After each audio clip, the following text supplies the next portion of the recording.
everyone.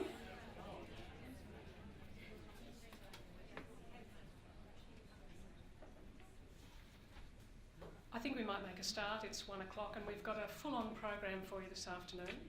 I'm Sue Booth from Flinders University, and we'll just do a little bit of housekeeping first before we get going. The toilets, if you haven't already found them, are to the right as you leave this room and through the glass doors. Males are on the right and women's are on the left. Should there be a fire or any smoke in the building, please go to the stairwells. There are 2 stairwells located on either side of the lifts. We will be having afternoon tea at 3 o'clock, and tea and coffee will be served in the boardroom, which is, as you go out this door, you go directly opposite to the room on the other side of the lobby. So, welcome everyone, and on behalf of the Charitable Food Sector Community of Practice, welcome to this year's Charitable Food Sector Forum. This year we've also joined forces with the Right to Food Coalition, the Victorian chapter. So, this is our 3rd forum, and every year I'm astounded the interest seems to grow. I'm very pleased to say that this year's event was booked out, and indeed we actually had a waiting list. So in the year since we've met, there's been a couple of developments which I thought I'd share with you. Firstly, the Western Australians have started their own charitable food sector chapter. So Christina Pollard, which I'd like to acknowledge at the back, from Curtin Uni, has collaborated with colleagues from the Edith Cowan University. So we've got Amanda and Ros at the front here. So whilst the Eastern Seaboard is a hotbed of charitable food activity, the West is not to be outdone. They had their first meeting last month and it was very well attended. So a wide range of sector players coming together to talk about the issue of charitable food, how to meet increasing demand with ever-decreasing resources. Secondly, I'd also like to welcome another researcher to the Charitable Food Sector Forum, and that's Tanya Lewis. Tanya, can you pop your hand up? Tanya, hi, right down the back. So Tanya's joined us from the University of Canberra. So I guess the whole point of sharing these developments with you is really to say that the issues facing the sector are pertinent to both sector workers and researchers across the country. This is a hotbed of interest. We've got a fantastic program for you this afternoon, and it's been pulled together by our hard-working steering committee led by Liza, Sue and Sophie from Monash universities and some of the other universities. We've also had Edith Cowan and also Canberra University and Flinders. So there's been teleconferences and Skype meetings on the airwaves for some time now. Today's program focuses on the challenges facing the sector in the next decade. What are we going to be doing in the next 5 to 10 years? How will the charitable food sector respond to the challenges on the horizon? What can we do? What should we do? What might we do? And how might we involve others to meet these challenges? After a brief update on the current state of play with respect to food insecurity, we're going to have a pre-recorded presentation from Canada, which offers an international perspective. I'd also like to acknowledge Catherine Marr, who's in the room. Catherine, welcome. Catherine's a researcher from the University of Newfoundland and also the Dalla Lana School of Public Health at University of Toronto. And Catherine's generously offered to field some questions on the Canadian perspective should we need so. Then we're moving on to our panel discussion, which explores workforce challenges from a range of viewpoints. We're really fortunate and grateful to have some panellists from local government, Me, which is a food matching app, Food Bank Australia, the Lord Mayor's Charitable Foundation, and Sustain. So again, a kaleidoscope of perspectives. In the next session on the program, you'll notice that the participants have an opportunity to discuss what they've heard and talk about how these challenges might be addressed. Then we're going to have a brief presentation from Nick Rose of Sustain around the concept of a universal basic income. So this is a conversation that we need to start having in Australia. And I think for me, one of the key features of this community of practice is really two-way exchange and learning between experts at the coalface who deliver food charity day in, day out, the sort of engine room of the sector, if you like, and also food security researchers. So it's really, a meshing of ideas and an interchange and exchange of ideas. And today we're fortunate to have 4 presentations from the field about the challenges that they face and how they've been overcome. Then Christina and I will do a final wrap-up, trying to crystallise, I suppose, what we've heard this afternoon in terms of challenges and how might we respond, before we head straight to the networking drinks and further opportunities for you to keep chatting and keep connecting with people in an informal capacity. Sounds good? All right, well, let's get on with it. I'd now like to introduce Sue Cleave and Stephanie Godrich, and they're going to give us a short presentation on the current state of play of food insecurity, just sort of so that we're all on the same page before we launch off. Okay? Thanks, Sue. Thanks, Stephanie.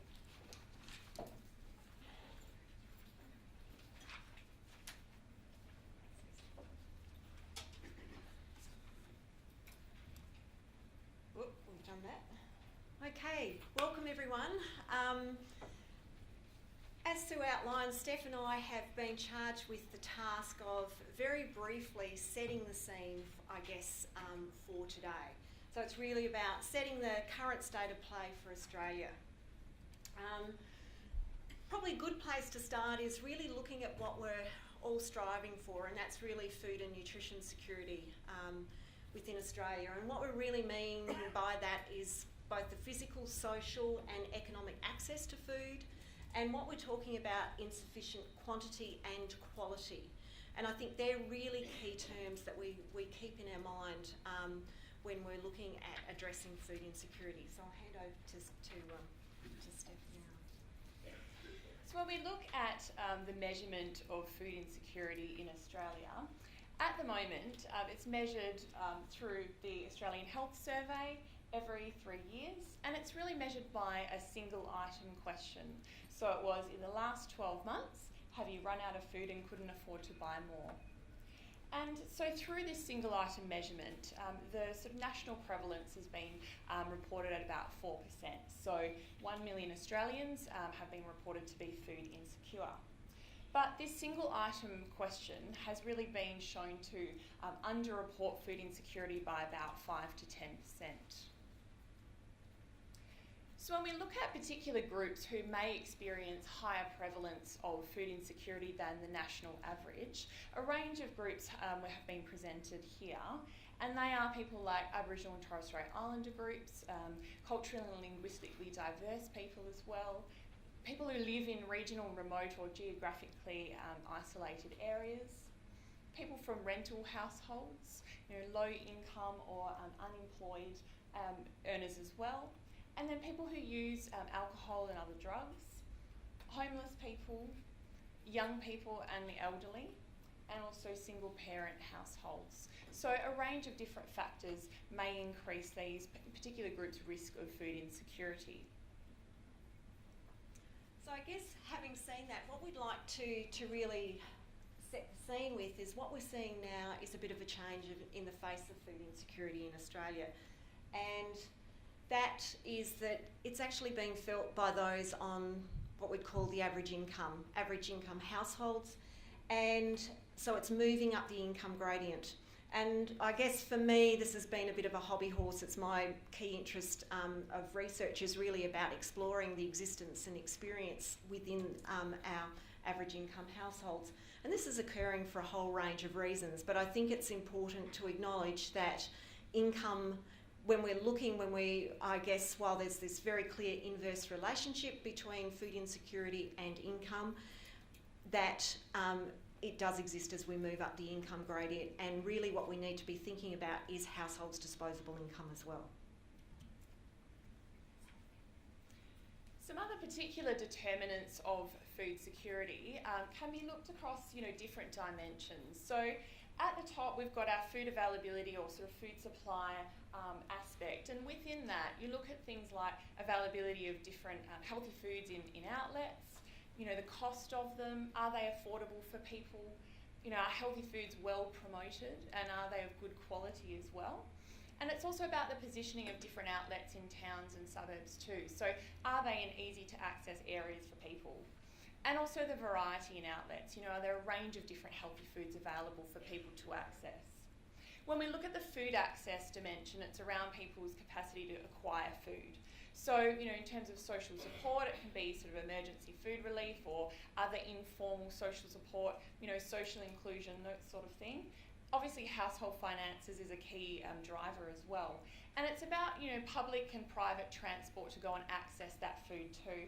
Things like how far away are the outlets, and also whether there's any sort of mobility issues for people to be able to access food too. And then when we look at food utilisation, it's around people's ability to use the food that they've acquired. So things like, their nutrition knowledge and cooking skills, whether they've got adequate cooking and food preparation facilities in their homes, and things like taste preferences and culturally appropriate food as well. But it's also, time, so time to go and purchase foods and prepare foods as well. So as Sue was saying too, it's really important to acknowledge the underpinnings in terms of income and capacities to save and wealth and that sort of thing as well. So what are we currently doing, across different levels, so national, state and local? And at the national level, the Department of Agriculture, Fisheries and Forestry had commissioned a bit of a scoping study to assess the stability of different food categories and groups. And within this, they were sort of looking at, how stable were these groups, but they weren't able to sort of look at the different food access and utilisation areas as well. But I guess when we look at, interstate food freight and that sort of thing, there's quite long food supply chains that are happening here. And, we know, being based in WA as well, like we see that across our state even, based a lot of food sort of coming from the eastern seaboard. And so there's these really long food supply chains, which, we really need to be considering, I guess, the longer term right to food for future generations as well, and the environmental impacts that those long food supply chains have. The next area that we really wanted to touch on, and by no means are we trying to touch on everything, but I guess probably some key points.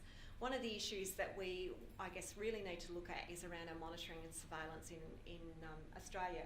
And as Steph outlined, that currently it's really via a single item question that we know when compared to a multi-item underreports food insecurity. So essentially, the bottom line is there are many more Australians that are experiencing this, and I guess everyone in the room can account for that, than what's statistically reported.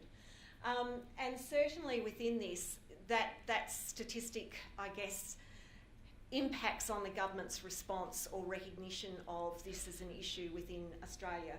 Because of that low 4%, it's considered to be not a big issue, and something that is essentially situated probably within groups within our population who are experiencing the most disadvantage. One of the things that we are doing in Australia is actually in the process, so Queensland University of Technology have been trialling, and we've been involved in the piloting or the development of an Australian specific tool that picks up all those key dimensions that Steph was just highlighting before. I guess with this slide, it's something about, for the first 2 points, it's what's not happening. So in Australia, we currently don't have a national food policy or food and nutrition policy, or anything that potentially picks up household food insecurity within that. But certainly there is considerable advocacy that's now occurring through the Public Health Association, the Dietitics Association, Nutrition Australia, as well as Heart Foundation. One of the key things that we'll hear about is this in context of our inadequate welfare safety net, and I guess that's potentially where some of the drive of the universal basic income certainly can fit into that. But I think what we can all acknowledge in this room, there is this exponential growth of the charitable food sector in Australia, and I guess the challenges that everyone is facing in terms of the demand. We can't meet the demand, but I think it's also important that when we think about our responses, that we need to look beyond this and really look at the key roots of causes of food insecurity, but wanting to acknowledge all the hard work that everyone does. The other area is, I mean, this is just an example, the collaborations across universities and a whole range of work that's really looking at trying to, I guess, certainly understand this as an issue more within Australia. So there's been, this is only just a snapshot of some of the work and certainly does not pick up a lot of the potential student projects that happen as well, to acknowledge those. So when we look at advocacy, it's a really obviously very important element of the work that we do, because we really want to generate more discussion, more awareness of the issues. And the Right to Food Coalition has done, quite a bit of advocacy around this issue. In one format is position statements. So they've really drawn on, good evidence from universities and research institutions to prepare evidence-based statements to really try to get that consensus building and make sure that our messages that we're trying to get to government policymakers are really, on the same page, they're clear and consistent as well. So it's really about trying to get those messages across. And, obviously collaboration between a range of agencies is really important to really build that collective. So other examples are through, Parity magazine has really been fantastic to also showcase voices of people experiencing the issue, and there's a range of other key articles and good information there. But obviously the websites, and community practice is really important as well. At a state level, obviously there's lots of different things going on in states. For example, mapping emergency food relief agencies, just knowing who's doing what and the kind of impact that they're having, and working more together about filling each other's gaps as well. Looking at, a systems approach in Victoria, it's been important to really look at improving the food access and really trying to move to address those sorts of issues. And obviously, a number of you work in some fantastic agencies, on the ground, community-based level, which is really important to really build that collective in terms of the role that everyone's playing. At a local level, there are some fantastic municipal, local government authority plans as well that are really trying to sort of raise more awareness around the social determinants of health. So, the conditions in which people live, like their employment and income and that sort of thing.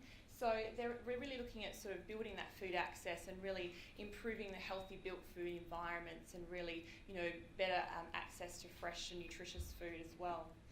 And that's really kind of reinforcing the important role that the regional or local food systems have, because obviously in terms of preserving that food for future generations, as urban areas sort of sprawl as well, it's really very important to try to reduce those, food supply chains too.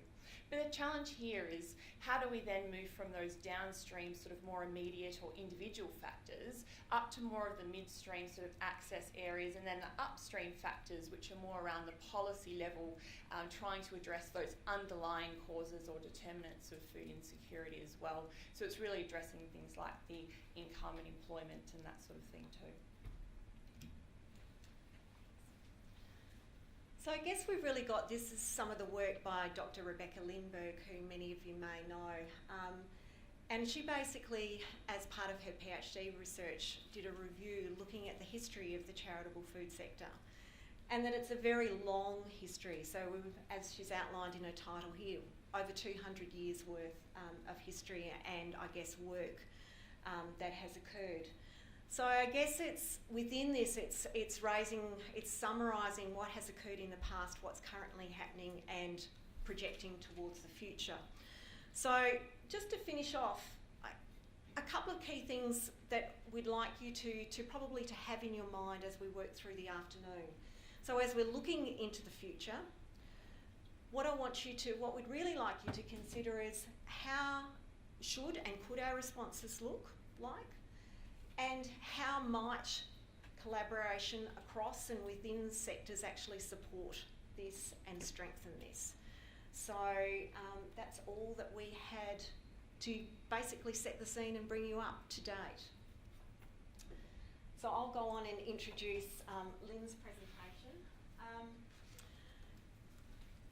Some of you may have heard of, from Canada, the interdisciplinary research team called Proof, which were funded by the Canadian government as a health research area to really, I guess, bring the evidence together and to really look at identifying effective policy options to address or reduce food insecurity within Canada.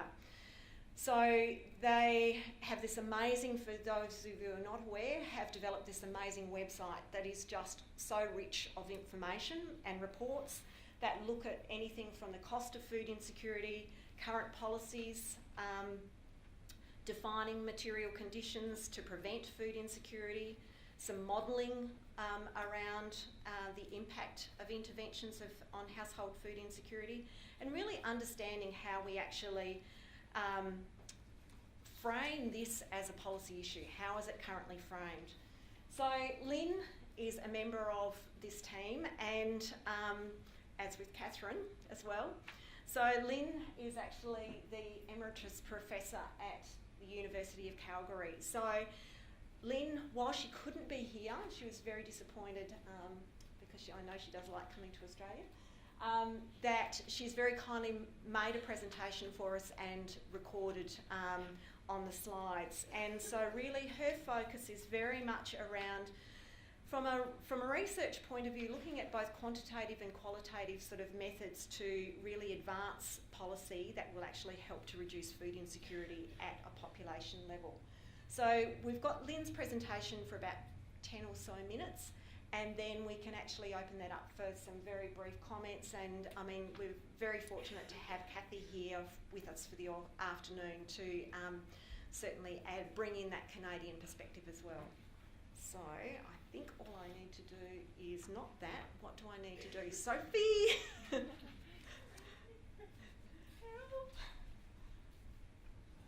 Thank you.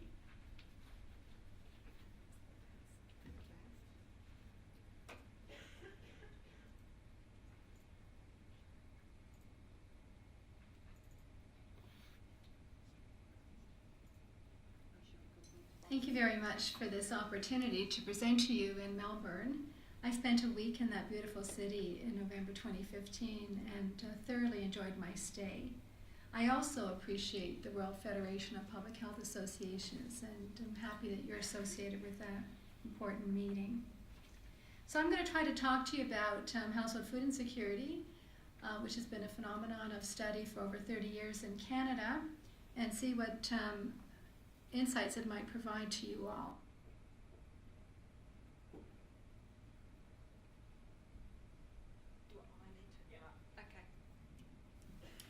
The brief social history is that we saw hunger make its reappearance in Canada in the 1980s after decades after the Great Depression of basically only a few soup lines. Food banks were really the first to appear in the large metropolitan cities, and then they expanded.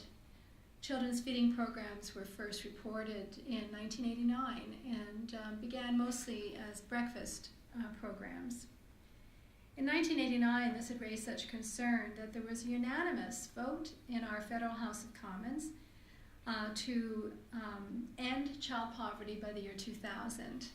And as you can guess, Campaign 2000 continues to work towards that effort today.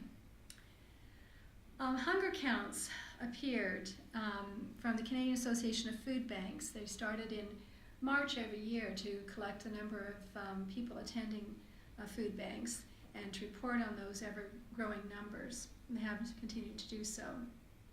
There were child poverty initiatives, and they have become more now poverty reduction strategies. And we saw our first food insecurity studies, of which I participated. These were primarily the experience of food insecurity, how people coped, what I call the kind of misery studies. And over this time period and even today, public awareness has been high, and legislator awareness has also been high. I've looked at the political rhetoric in our Hansards, and they've been talking about people being driven to the food banks for decades. To navigate it. The good news is that we have a national surveillance strategy, and we, through the Canadian Community Health Survey, are able to get national data on household food insecurity about every 4 years. Alternate years, provinces can opt in or out of that measure. We also use the international measure of the Household Food Security Survey module that's used in the United States. So we have a common surveillance strategy and metric. Many of the studies of food insecurity have now gone into what I call stratification studies. So rather than trying to look at perhaps meaningful interventions, we're seeing more description of how certain subgroups operate. So we've got newcomer studies, we've got lots of studies about campus food banks, rural people, etc. In Canada, I would say that the food-based solutions have dominated, particularly food banks. In 1994, it was noted in the published literature that they were institutionalized. So while food banks are charitable, run by volunteers, they do become highly institutionalized. They have a rigid infrastructure and a hierarchy, and they also are the thought leaders. Other food-based solutions have proliferated as well. These are your community kitchens, your community gardens, such. Children's feeding programs as well, snack, fruit and veg, you name it. So this leads to really a problem of what we call conflation of food security and food insecurity programs. So we don't think that food security is the flip side of food insecurity. Food security is aspirational, much, much broader than food insecurity, which as measured is around lack of access to food because of financial constraint. So conflation means the mixing of ideas. And one of the conflated ideas is that of food waste. So while food waste is a genuine problem, we don't want to see food being dumped without being appropriately consumed or protected. We do see that reducing the food portion sizes, the labeling, the product packaging, the attention to appropriate, perhaps best before dates. These might all be very effective in regulations in terms of food waste, but to say that taking this food that would otherwise go to the landfill and just popping it in the mouths of the hungry, that's not a solution for food waste. It's a conflation of the two problems.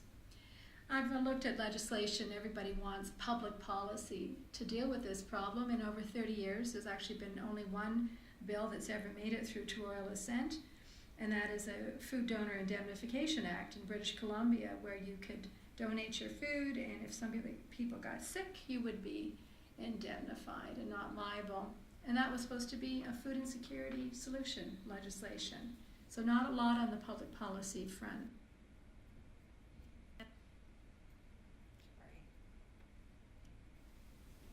Using our national metric, and 2012 was our last national survey, 12.6% of Canadian households are food insecure. That equals 4 million Canadians.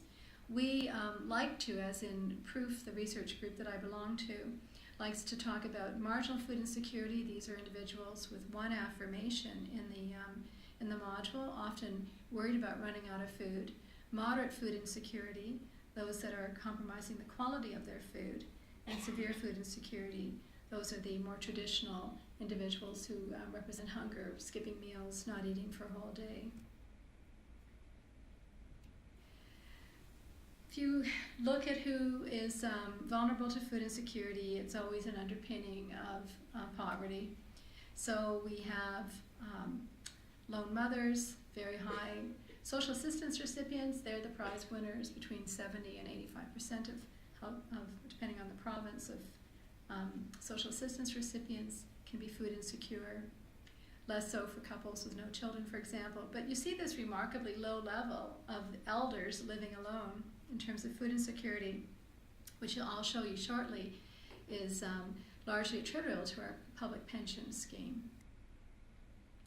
Talking about this food-based versus income-based approach to how food insecurity can be addressed, and this has caused a lot of tensions when we're talking about income, and the Christmas food drive is praising volunteers for giving their cans to the food bank.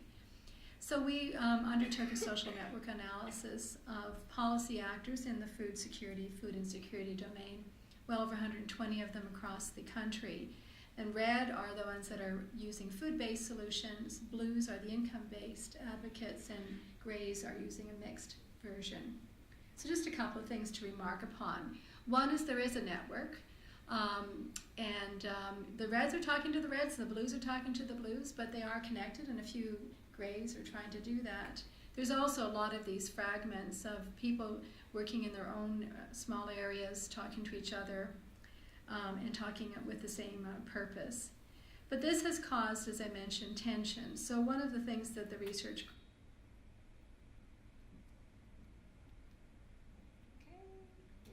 national organization called Food Secure Canada is we brought together over 30 organizations to try to come to a shared understanding of food insecurity and the various approaches.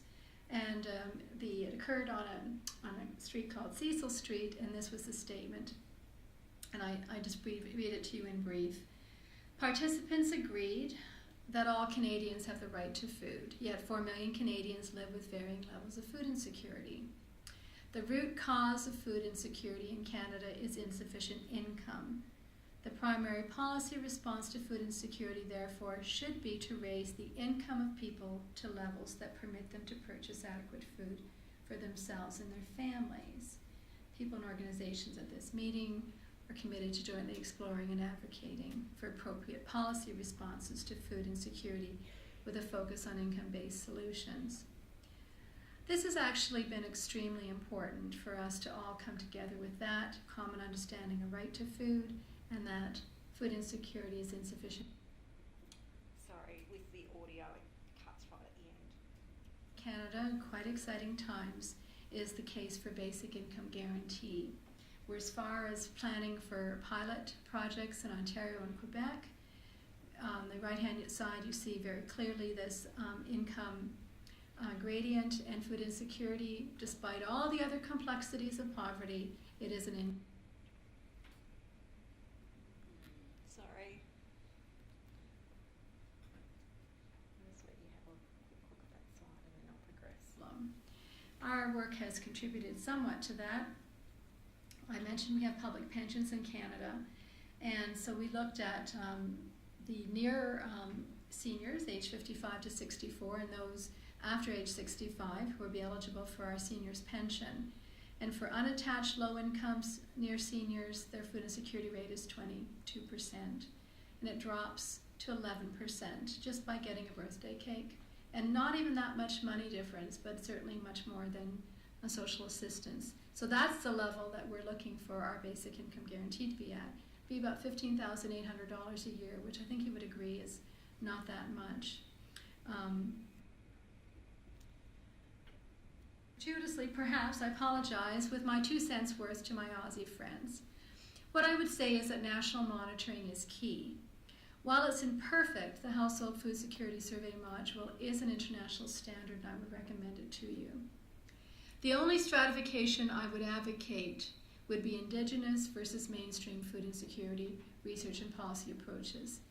As in Canada, the unique situation of Indigenous peoples does need different types of research and policy approaches.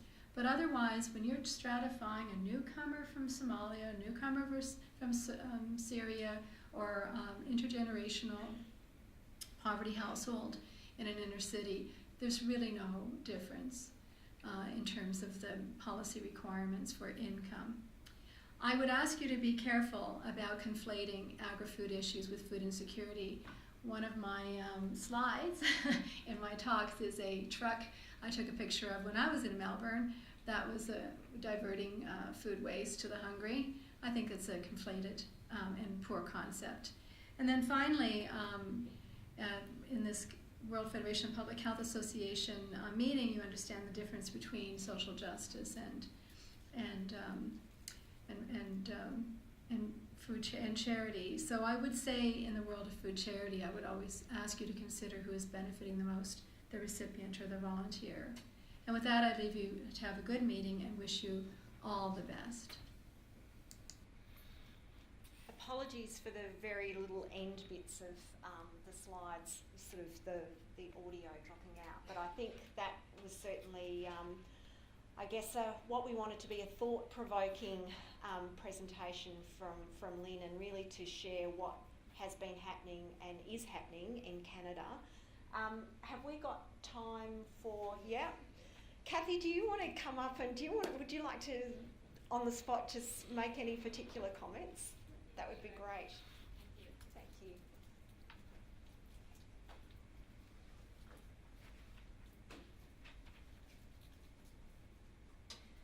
So I was so glad to have bumped into Sue, who attended our Proof Canada Research Conference in Toronto, but then we bumped into each other this week at the conference. So thanks so much for giving me a few minutes to speak to Lynn's presentation. So for those of you who haven't read or heard from Lynn McIntyre and Valerie Tarasuk, they are really giants in the field in Canada, and so I really encourage you to look at some of the videos that we have also archived on the Proof website. So I just had a few reactions, I thought maybe just to highlight those little end bits that were cut off.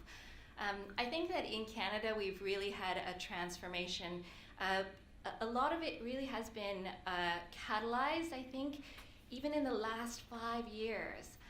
Around the Proof Research Program and our ability to have a food security discussion, which is aspirational, and have food system discussions, and have food insecurity discussions quite distinctly, quite separately, and to talk about the very distinct policy instruments that we need to address each of these.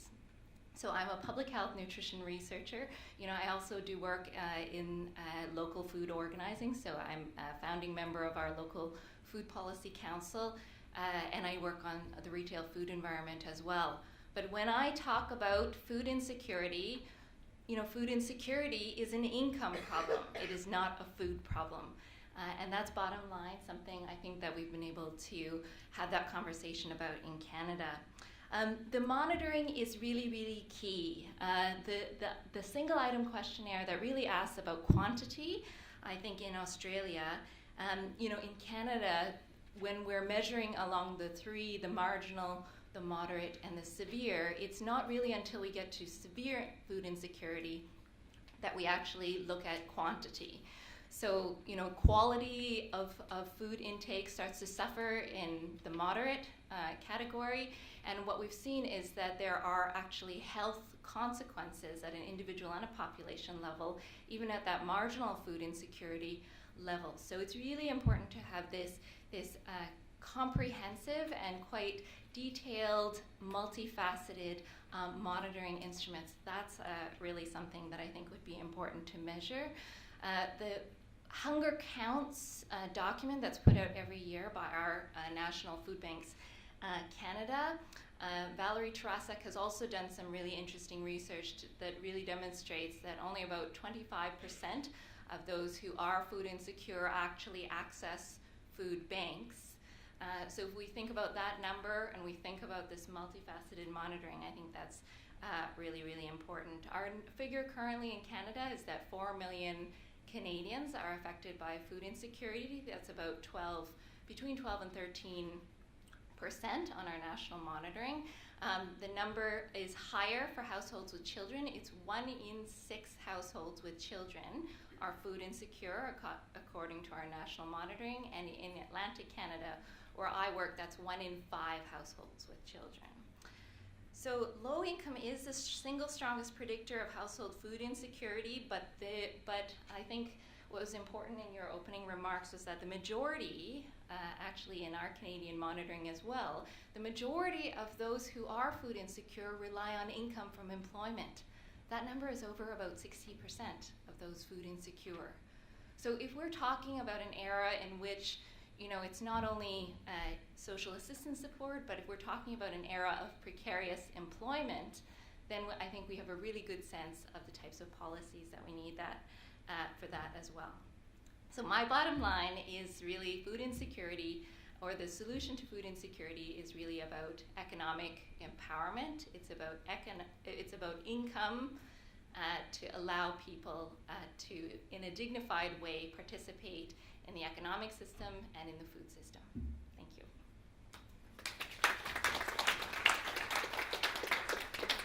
Any questions or comments?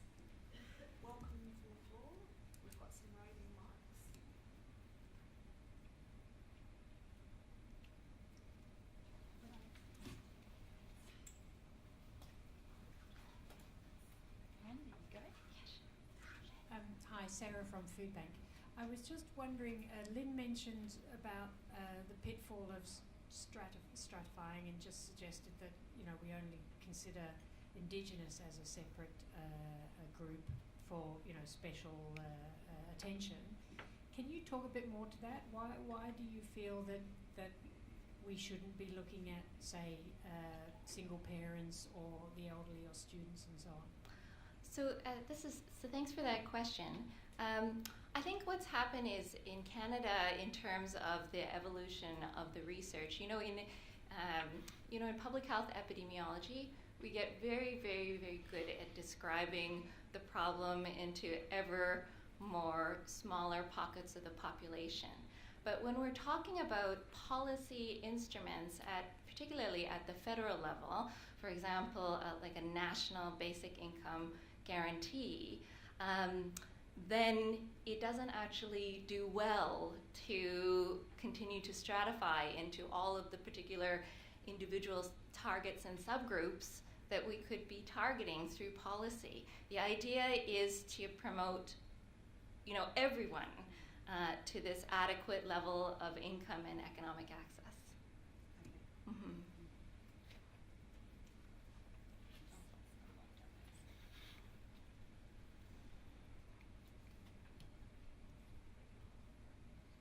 Look, I know you've addressed this partially in the presentation and what you said, but in terms of providing that basic income in the community, what progress has Canada made towards that objective, and how far away are you from achieving your sort of stated aims, if you like? Well, this is really interesting because I think the right to food conversation really coalesced in the 70s and 80s in Canada when there was a lot of movement at the community level. But now, in terms of kind of what's happening at the community and the municipal, local government level, is municipal governments are banding together to talk about poverty. They're talking about having that influence, and that influence at higher levels of government to advocate for higher levels of policy to provide income support. So that's kind of one of the things that's been able to happen, I think, at the local level. So as I said at the very beginning, that we separate kind of the work that we do on the ground in the community from when we're advocating for federal policy instruments. So where are you at now? Where are we at? Well, and that was the slide that actually just didn't come out that well, which is too bad. The province of Ontario is actually really doing this landmark basic income trial. So it hasn't, as far as I know, it hasn't started yet. It's supposed to be a 3-year trial, and the last I had heard, they're still working out, like the comprehensive evaluation framework and hiring the team for that. But this will be a 3-year experiment, and I think there are other jurisdictions around the world that are doing the basic income as a test to see what happens. The question is that partly it's the devil is in the details. So what's the right adequate level? And then part of it is what kind of outcomes we're measuring. So in proof, we often talk about how it's really important to measure downstream health outcomes to then kind of link this back. So for example, even without the basic income intervention measurement, we've been able to show in the proof research program that those who are severely food insecure consume double the health care costs of those who are food secure and are more likely to be among the high-cost health care users, the 5% that use 90% of healthcare dollars.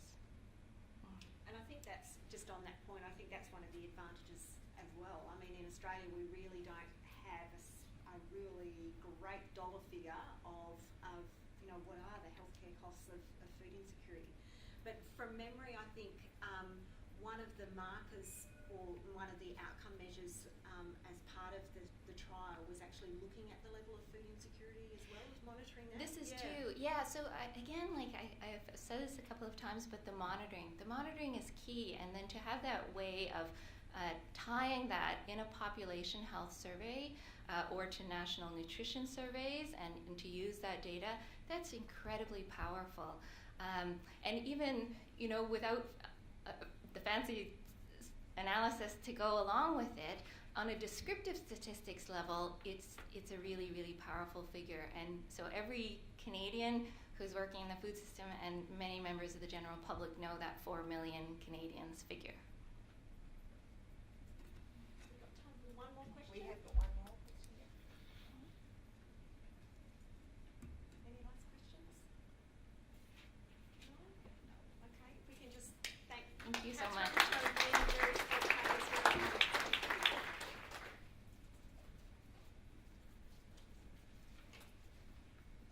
Well, pardon the pun, I think we've already got some food for thought before we progress. My name's Ros Samble and I'm a representative from Edith Cowan University, and it's a privilege to be part of such a passionate and motivated group coming here Friday afternoon to discuss a very critical topic. Before I introduce the panel this afternoon on behalf of Monash University, I'd like to acknowledge and pay respect to the traditional owners and elders, both past and present, of the lands and waters of which our Australian campuses operate. So it would be wonderful if we could start the panel discussion, and after the panel discussion we will have a workshopping session which will allow a bit more table discussion and interaction, and that will be quite goal oriented and solutions based. We hope that you can practically take something away with you, and then we'll break for some afternoon tea as well. But could I invite Councillor Natalie Aboud down to the front table please for the panel, and Sarah Pennell from Food Bank would be fabulous. Now forgive me if I pronounce this incorrectly.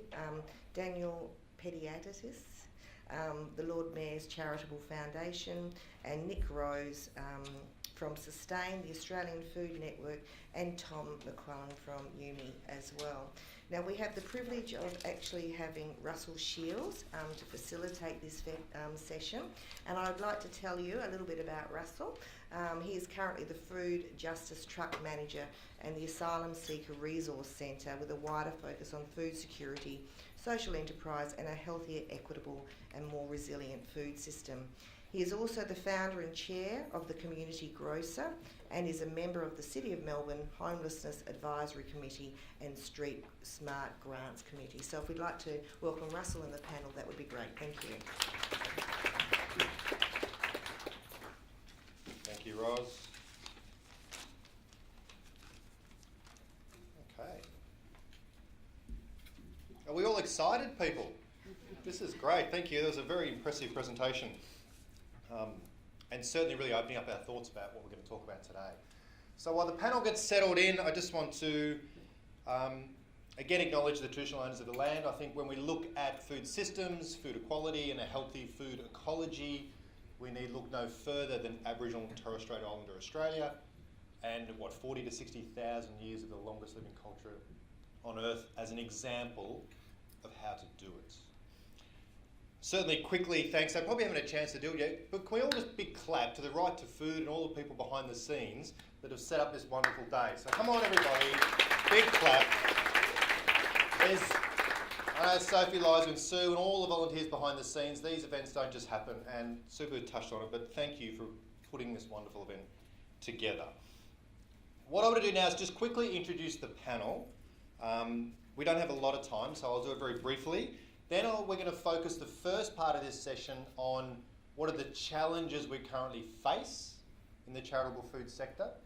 Then the latter part of this panel session is going to be looking at the future, really focusing on what are some of the big picture ideas, what is the type of future we want to create through the food system and through the charitable food sector. So starting off, we have Councillor Natalie Aboud from the Moreland City Council, bringing in that local government perspective. We have Sarah Pennell from Food Bank Australia, the largest food relief organisation in Australia, doing staggering amounts of food they're moving across the country, bringing in that food relief space perspective. We then have Nick Rose. I'm going across there just so you can point out, obviously the ladies were first. We then have Nick Rose from Sustain, the Australian Food Network, one of the leading thinkers and doers in the food system, who's going to be doing a wonderful presentation about that income stuff we've just heard as well.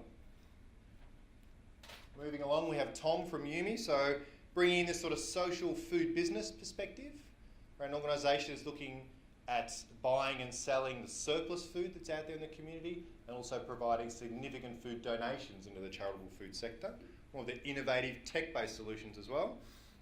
And then we have Daniel from the Lord Mayor's Charitable Foundation. And I know there's many in the room who probably want to give Daniel a big hug, but the Lord Mayor's is certainly one of the leading philanthropic organisations in supporting both food systems and the food relief and charitable food sector.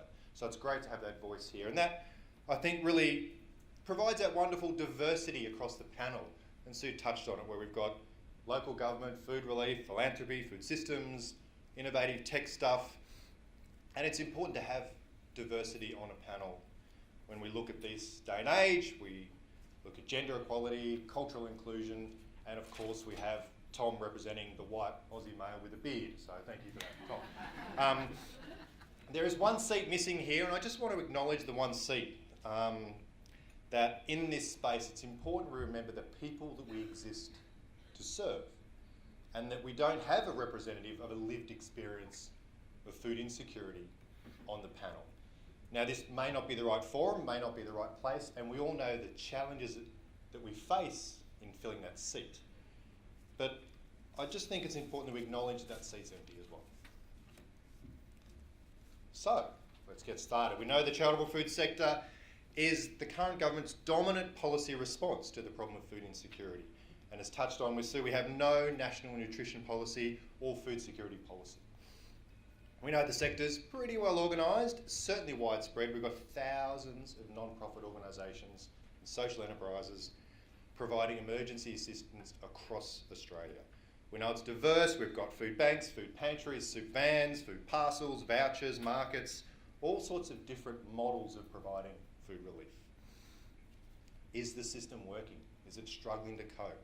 As Sue outlined at the start of the presentation, as we touched on through the wonderful slides, is this the right model? What are the models we need, and how can we steer ourselves down the right path? What does 10 years in the future look like?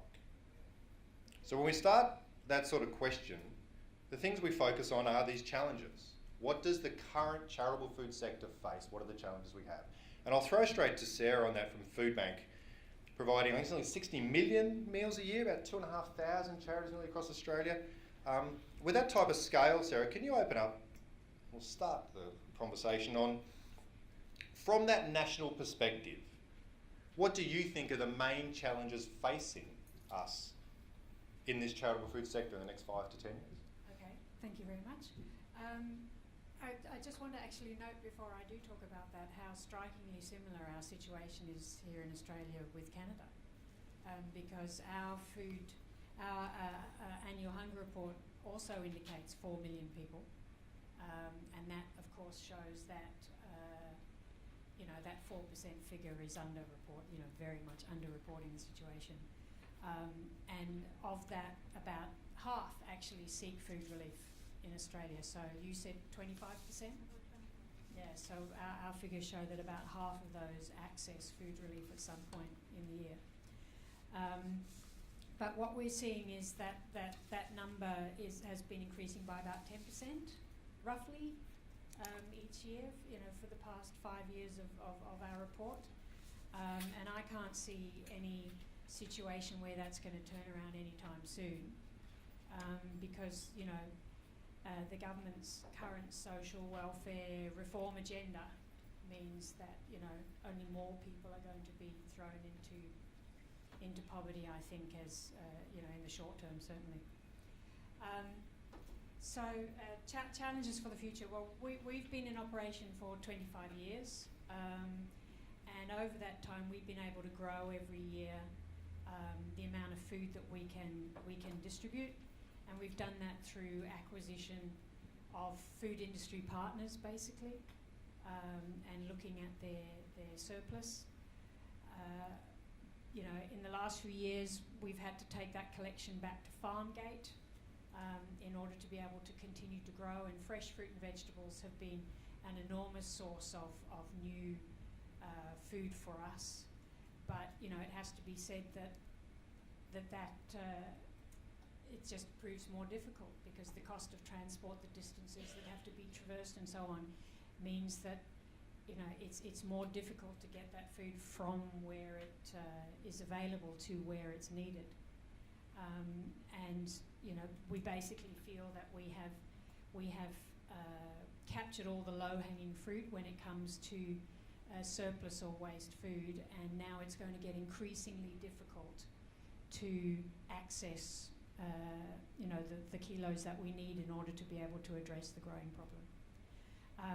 And if you overlay that with the fact that in the food sector there are enormous changes, so they are increasing in efficiency for economic reasons, but also the sustainability agenda means that they are becoming more aware of their, you know, the lack of efficiency in their supply chains, and they're correcting that. Bastards, you know, I just wish they weren't correcting their inefficiencies because it's all good for us, but they are.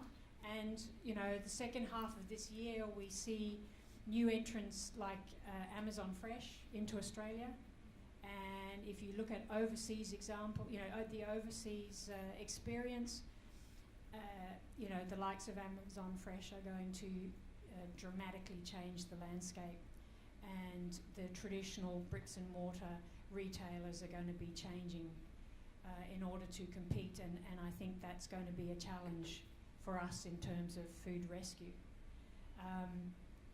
And then, you know, you add to that the fact that food manufacturing in Australia is going offshore, and you know, we're increasingly seeing both food imports in terms of manufactured and packaged food, and then you're seeing the best of our fresh going offshore to Asian markets and so on. So, you know, there's dramatic changes in the food industry structure, which is going to have an impact on food rescue and therefore that aspect of food provision. And I take on board the fact that, you know, one of the debates we're going to have today is whether food waste and food rescue is the answer to food security, and you know, I don't believe it is, but it's certainly the backbone of food relief right now in Australia, and these are the kind of changes that we're going to have to face.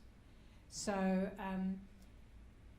you know, the whole sector, you know, our hunger report reports that the whole sector is delivering about 50 million kilos of food currently, which is about 90 million meals. We believe that the gap, in order to be able to feed everyone who needs a meal in Australia at any time, it's about 135 million meals. I certainly don't think that food rescue is going to be the answer to be able to deliver those meals. Either we have to reduce the number that need them, or we have to look at very different ways of providing those meals going forward. Thanks. Thank you, Sarah, and I think you're touching on some points there. So with that, Food Bank Australia being the non-profit model, so I can imagine fundraising is a significant challenge as well, as it is for all charities. So just heading over your way over the end there, Daniel, I'm sure you would have seen a lot of rise in the applications from non-profit food relief organisations for funds, and the challenge for the non-profits is always funding. So what have you seen, and what will you see some of the challenges in the future around funding the type of work to address the challenges we're facing? Can you hear me? Yes. Look, I'd sort of just echo some of the big drivers there in terms of the entrenched disadvantage and mobility, access to affordable, nutritious food is increasing. I think sort of primarily being driven by cost of living pressures, particularly underinvestment in public transport, constraints on social security, you know, the inflated rental markets and so on. All of these issues are increasing demand for these sorts of services. So we're certainly in the philanthropic sector seeing greater demand for support in those areas. But what we're also seeing is, I guess, appetite across the sector for solutions that are more holistic. and trying to address some of the core systemic problems as opposed to just funding for emergency food relief. And so that's being reflected in some of our funding priorities now. And you know, in a sense, you know, in recent years, you know, we did put a lot of money into schemes like Feed Melbourne through Fair Share, and but increasingly we're starting to look at other issues. So you know, whether it's on the supply side, research like Foodprint that's examining some of the threatening processes to the food bowl around Melbourne that provides around about 40 to 45% of Melbourne's fresh food. So you know, shocks to that system is only going to increase the cost to Melbourne in terms of affordable and nutritious food. So that will flow through to all of your agencies. So yeah, I don't know if that answers your question. Oh, I think it does. Thank you, Daniel. And we're hearing a lot the conflation between the food waste, food rescue, and the food security and food insecurity space. And there's a lot of research around. Martin Carra has one talking about food waste not the solution. We just heard another example of that. The talk about to truly address this food poverty, we're looking at governments having to take responsibility. I just want to talk to you, Natalie, and ask a question around what role do you think the local government can play to improve food security over this next decade? Thank you. It'll be everything that I can do not to start singing I Will Survive with this big microphone in my hand. You've got the floor. Yeah, just go for it. I think the lack of national policy is a great opportunity for local government to actually step into the space. So in Moreland, we're just about to step forward with what we're calling a food system strategy, which is really a lot to do with support and education and just sort of opening up opportunities for people to become more reconnected with their food. So there's a bunch of little programs happening, and the most obvious one for me is in the north end of Moreland, we have Fawkner, which has been identified as being quite disconnected with the food supply and is contributing to insecurity in the municipality. And there's something that's called the community grocer, which is set up every Wednesday morning outside the front of the leisure centre where people can just skip along and go and buy some fresh veggies.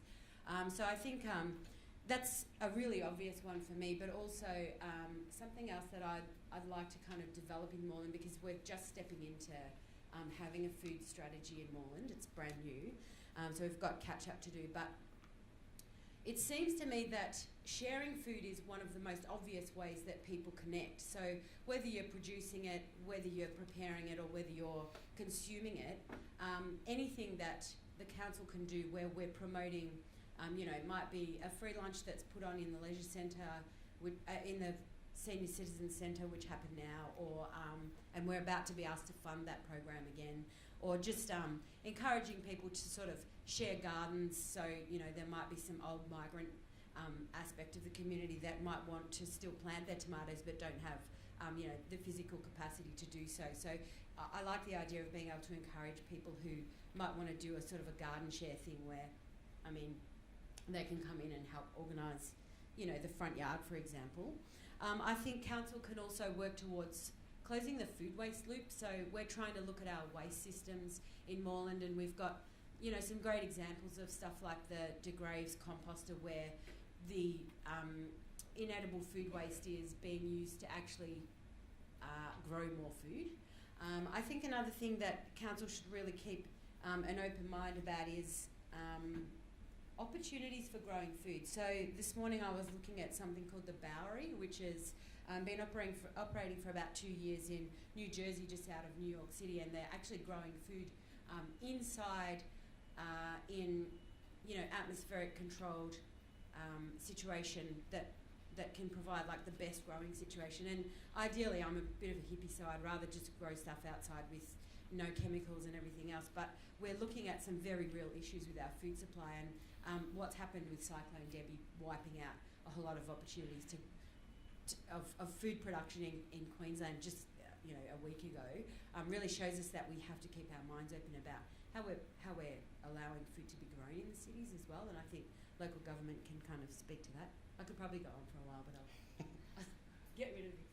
No, and if you could just pass it to Nick, actually, because I think what you're hearing there is a lot of, again, these sort of smaller solutions that are coming that local government can play a role in. But the questions we're asking are a lot bigger than that. They're about how do we not confuse the food system with food security or food insecurity?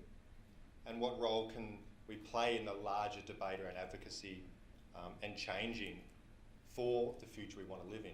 So Nick, you've done some amazing work with local government and in the food system in general around fair food. So if you could maybe touch on some of the challenges you see that we have at the moment, and then where you think we can really head in relation to what does the 10-year future look like for us? Oh, I think the challenges have been pretty well covered by Sarah and in the previous presentations. Clearly the current response isn't working if there's a gap, you said, of 45 million meals that need to be provided. These point, I think, to the fact that the food system is just really failing us on so many levels if we can't do the most basic job, which is actually to feed ourselves well. So, and really, it's been fantastic to hear said by Lynn and Kathy this realisation in Canada that the question of food poverty and food insecurity is really one of income, and a very clear consensus that's been reached across the sector, I think, is very, very significant and very important. And I think that's the conversation we need to be having in Australia, is start getting back to some basic values. There's this discussion about values, really. What are our basic values and principles as a country, as a people? We're supposed to be the land of fairness in Australia. It's supposed to be the land of the fair go. It's in our national anthem. It's in a lot of our sayings. But we've become extremely unfair and developed an increasing tolerance for poverty and inequality. And I think we need to actually start being intolerant of poverty, inequality, and getting a bit unhappy about that. And I think the universal basic income is a fantastic opportunity to really address at a very root cause in a systemic way the whole question, not just of food insecurity, but poverty and inequality and so many other dimensions and challenges we're facing for the future. Thanks, Nick. And just going to ask you, Tom, I know Yumi, you might just give it a quick 1 second update on what Yumi is for those in the charitable food sector may not know.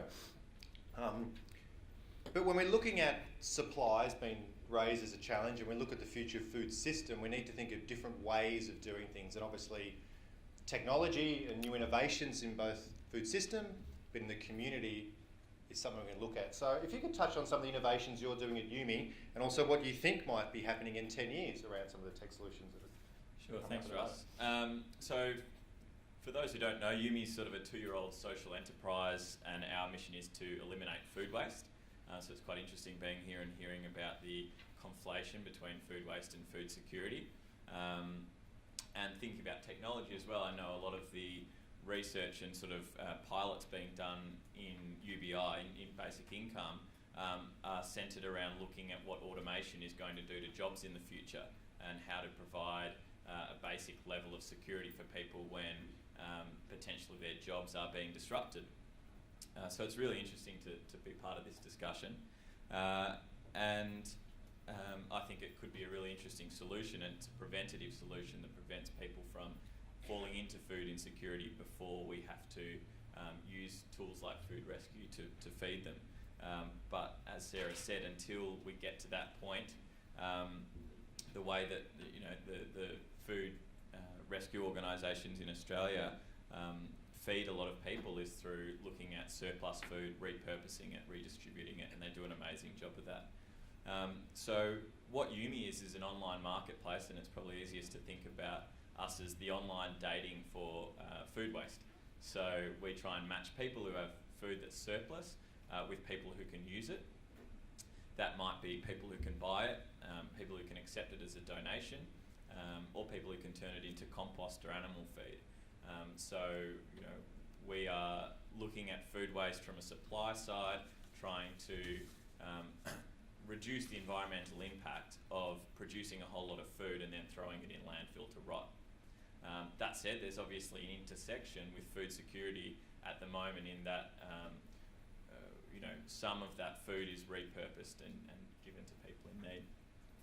And we've had some research done looking at the amount of edible food that gets thrown into landfill every year, and Bain came up with a report that sort of estimated it between 400 and 600,000 tonnes of edible food is thrown away each year in the commercial sector.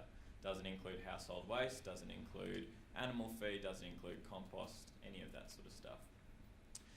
And the food rescue organisations already do a great job. They sort of repurpose about 50,000 tonnes of that per year collectively across the country. And as Sarah said, they've, excuse the pun, taken a lot of the low-hanging fruit. But I guess part of what we wanted to start looking at is, where's the other 90%? What's happening to that? And is there a way to bring some of that further into this system? And so essentially all we're trying to do is create visibility. An example might be instructive. We had a supplier last year who we started talking to who had 4 tonnes of surplus hams. The hams were a little bit smaller than they usually retail, so 400 to 600 grams smaller than usual. They asked us if we could sell them. We tried, we weren't able to sell many, and then we tried to facilitate the donation of the rest of them. They threw those 4 tonnes of hams away because they didn't know, or they weren't aware yet, and they had a bit of education to happen about the laws in Australia that indemnify people from who donate food. So what we can see is this is a little example of some of the food that goes to waste before Food Bank, Second Bite, Fair Share, Oz Harvest and these other great non-profits even hear about it. And so basically our goal is to start talking to these suppliers, start educating them, and really what we're building is a system that looks at the data and maps it across the country. So we have a marketplace, we've built an API, and we're starting to connect directly to suppliers' inventory management systems and things like that, so that we start to get visibility about where food is at and what food isn't being sold, and hopefully learn about it fast enough and early enough that we can divert it somewhere more meaningful than landfill. Thanks, Tom. As we're getting close to questions, I'm sure you've all got hundreds of questions, and I know you have, so please start getting them ready. We're going to jump to you. It's your turn to start playing a role in this in a minute. Just quickly across each of the panel members as we sort of wrap up your this little bit of it. We talk about the workforce and the community of practice, which the charitable food sector is doing very well on trying to address some of these challenges we're talking about. In the space of this engaging government and the policy makers and advocacy, there seems to be a significant gap here in Australia and those that are playing a role. And I was wondering if we could quickly go through the panel and answer in a quick minute. I know we haven't got a lot of too much time here. Starting with you, Natalie, how do we as a community of practice start addressing the big gap between making an impact in the policy and government level? That's a good question. I guess what I've noticed about getting policy questions answered is who's asking them. So my advice on that would be that community would probably lead the charge to getting those answers by approaching local government, state government, federal government to say, you know, what are we going to do about this? What are we going to do about finding these solutions? And I totally agree with, I think it was Nick said about, you know, we've accepted that there are these inequalities and inadequacies in this space, and that, you know, there's the haves and the have-nots, and I agree that that shouldn't be acceptable, and ultimately it's up to all of us to, you know, put the message out that we actually want a solution found. So I guess just bang the drum, you know, make some noise about it. Sarah? Yes, although we've already talked about the fact that food waste and you know, isn't necessarily the solution. It's certainly, as I said before, the backbone of food relief as you know, as things currently stand. And I still think there's more that can be done in that area. Food waste is certainly coming onto the federal government radar, and I think we have a few things to thank for that. Last year, the legislation in France, which got a lot of airtime here in Australia, and interestingly, we can maybe talk about this later, but you know, the French are telling us now that it hasn't had the desired effect. In fact, it's proving a big problem for the food rescue organisations in France. So not a good move. But that doesn't mean that there isn't still legislative levers that we can pull to ensure that we are actually getting all the usable surplus food in the system to the people who need it. And the example I want to use is something that we're pursuing at Food Bank is tax incentives for services that support food relief. So in other countries, there is tax relief for transport services. So at the moment you can't get tax deductions for providing a service, only for providing goods. So people who donate food can get a tax deduction for that, but people donating things like transport services can't. And we know from overseas experiences that the minute there is a tax deduction, suddenly everybody's committed to ensuring that they can access that by donating their services. So Sarah, who's driving that? Is that something Food Bank Australia's driving? That's right. That's something we want to drive, and we believe that the current attention that the federal government is giving to the issue of food waste, and there's going to be a roundtable next week, and leading up to a major forum in November, and this is where the government is planning to create a food waste reduction strategy by 2030, a reduction of food waste by 2030. We want to use that attention that's being paid to food waste to push the agenda of food security and food relief. So apologies, I'm conflating the two subjects, but if that's where the government's attention is going, you have to go with it, if you know what I mean. But we want to see the kind of tax reform that will actually make a genuine difference to food rescue services. And in doing that, we want to ensure that the pressure stays on the government, because we don't want the food waste agenda that they're now pushing be an opportunity for them to say, well, it's food industry that needs to sort itself out, and it's the public that needs to stop wasting food, and don't look here, there's nothing we need to do. We want to make sure that we keep the pressure on them and say that there are levers that they can pull with regard to tax reform that could really help us to extract every last bit of usable food out of the food system before it goes to waste. Thanks, sir. I think one of the big problems in the food system is the anti-democratic nature of it. There's a huge concentration of political and economic power. It's not exactly on topic, but in relation to seeds, for example, it does speak to food security ultimately, this issue. Seeds, there's a process of mega mergers going on where the top 6 companies are all merging. We're going to have 3 massive seed and agrochemical companies that have a huge control over the food system. So that plays out across all sectors of the food system. And I think what we need to do really is breathe life back into our democracy, and as communities, as people, start recovering our identity as citizens with political voices and not simply as consumers who make choices in a marketplace. So, been very inspired by what's been happening in Canada for a number of years with the process led by the Food Secure Canada organisation some years ago now, generating a People's Food Policy Project for Canada, engaging 3,500 Canadians in small group discussions, led by an Indigenous Circle of Elders with farmer reference groups and others, generating a transformative vision for a People's Food Policy for Canada called Resetting the Table. As the Australian Food Sovereignty Alliance, we tried to do that we did do that in 2012-13 with the People's Food Plan for Australia. That was taken up in the ACT last year by the Conservation Council of the ACT that generated a People's Food Plan for the ACT. We as Sustain have the opportunity to work with Cardinia Shire Council in Melbourne's outer southeast to hopefully reach 1,000 people out of the 100,000 people in that municipality to generate a community food plan for Cardinia over the next 12 months.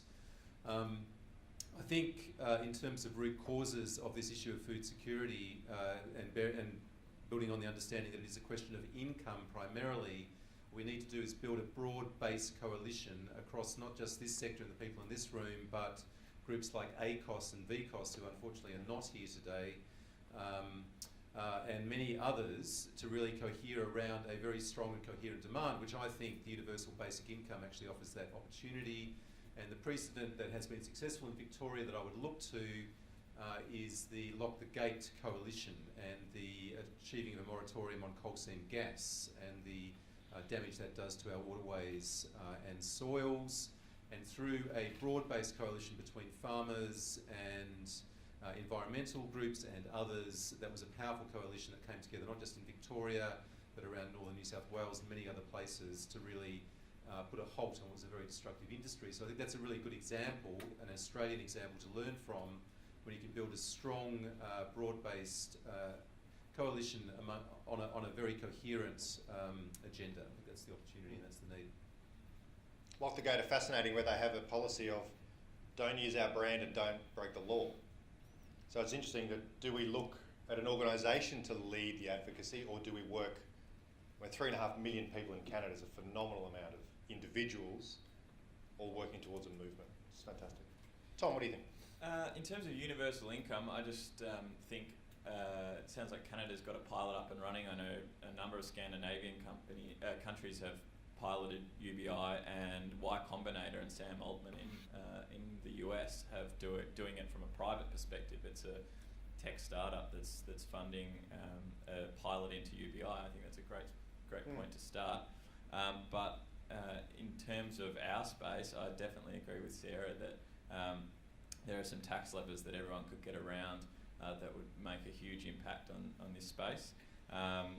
Tax incentives, in the US they have what's called the enhanced tax credit for food donation, and we've spoken to a number of social enterprises over there that are able to move phenomenal amounts of food because companies are able to have a tax write-off for that cost of transporting donated food.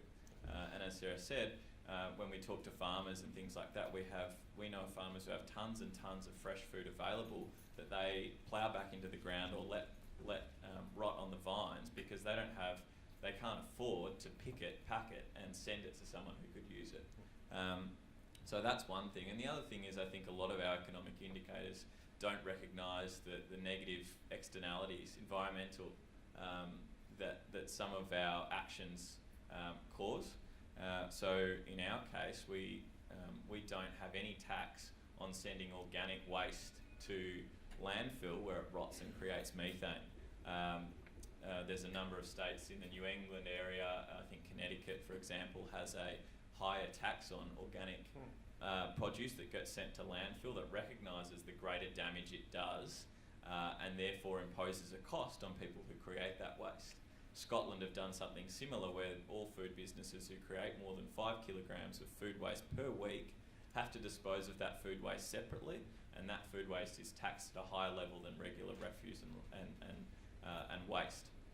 Introducing that sort of kind of tax into Australia, which would force companies to recognise that their waste has a disproportionate impact on degradation of the environment, could be a really big step for Australia. Thanks, Tom. And Daniel, what do you?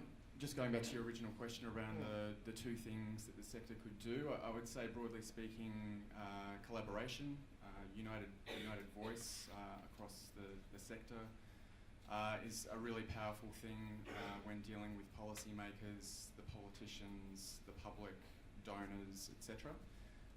We've certainly seen effective coalitions across other policy areas. The second thing I would say is a really strong evidence base. Whether it's partnering up with strong academic partners to demonstrate the many social, economic, environmental benefits that the sector produces, I think is really important to be sort of standing on firm ground when you're having those conversations with the various stakeholders. In terms of immediate opportunities, I would sort of echo a lot of what Tom was saying. A policy area that is a priority is both climate change policy and the waste and resource recovery sectors. So while there's a whole range of social benefits, obviously, from your sector, but the diversion from the formal waste management system is a very significant benefit. Organics in landfill is a huge problem for the state, and you know, your sector is essentially one of the only actors that is able to essentially reduce the amount of organic waste entering the system in the first place. So most of the action at the moment is focused around you know, energy recovery and composting and so on. So I think there's a very strong case to make for the benefit of the sector in that space. Thanks, Sandra. Now we've got not a lot of time, but is there any quick questions from the floor? Has anyone got something buzzing around in their head they'd like to ask any of the panellists? Now is your time to shine. Silence means we've answered all the questions. But yes, from the front. We've heard this a lot about the need to sort of organise and advocate, and most organisations in the sector are just not well set up to do that. I mean, we're all very lean staffed, and everyone has particular functions which are basically around rescuing as much food as possible and getting it out as fast and as far as possible. So we just don't have the structure or the capacity to really get this started, and we all know it's a big issue. Who can take the lead on this and make it happen? And I think, you know, comparisons with Lockgate are interesting, because there you've got a broad alliance which includes the sort of conservative right, being the farmers. So it's been very impactful with government. So getting the farming sector involved would be, you know, really important, I think. Who can lead that? Because I can't see that coming from the food rescue sector, given our constraints. Well, isn't that part of the role of the Right to Food Coalition, I think, in this sector, that formed on the wake of the tour from Joel Berg from the New York Coalition Against Hunger, who came out here at the end of 2014 and really revved people up and said it was outrageous in a country as rich as Australia that we have, you know, 4 million people who are food insecure, whatever the number is, and much worse in the United States, as we know. So it was really on the back of that tour that the Right to Food Coalition came together and has shown leadership. And I think, you know, that's an example of like a backbone organisation that can really, you know, network and build alliances. So it doesn't, you know, the advocacy requirement doesn't impose additional burdens on people who are at the coalface, you know, doing frontline service delivery and provision. But there's a space there for a broader, more strategic conversation to take place, which draws on that experience. That's my understanding of what the Right to Food Coalition is trying to do. Thanks. We do have to wrap up. Do you have one last quick question from the floor? Yes. It's a pretty diverse. The arguments are incredibly diverse. Like, I'm just getting, my head is actually spinning with all the inputs we've had. And it does come down to leadership, doesn't it, to how we're going to get this message to government at every level. And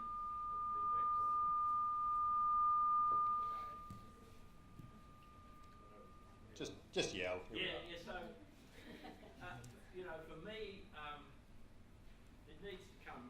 Somebody said, you know, councillor, community engagement. It absolutely has to come from the community, but it does absolutely need leadership as well. Now, there's obviously enough people in this room to demonstrate that leadership, but I just don't see our politicians at state and federal government level, that they're completely ignorant of what's actually being talked about here right now.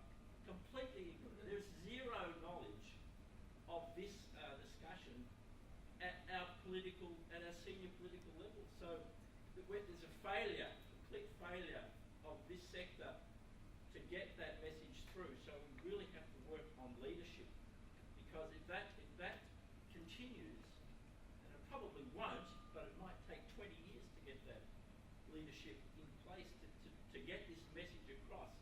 So it has to be, like you say, shut the gate. It has to be a coalition of a vast array of different people pushing that message through.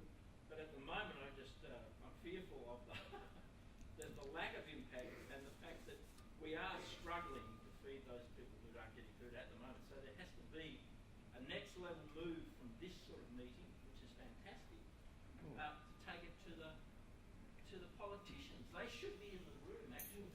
Here. And I think and it's fantastic, and it's a start. And local government. it's a really good point to finish on. I think it's a great statement. Did you have a quick? Just a very quick response. I think that from the position of local government, what you find yourself doing quite often is advocating for certain things. So we can write letters on behalf of community groups, you know, in the role of support, but also to advocate to higher levels of government to say this is a thing and it needs acknowledging and work.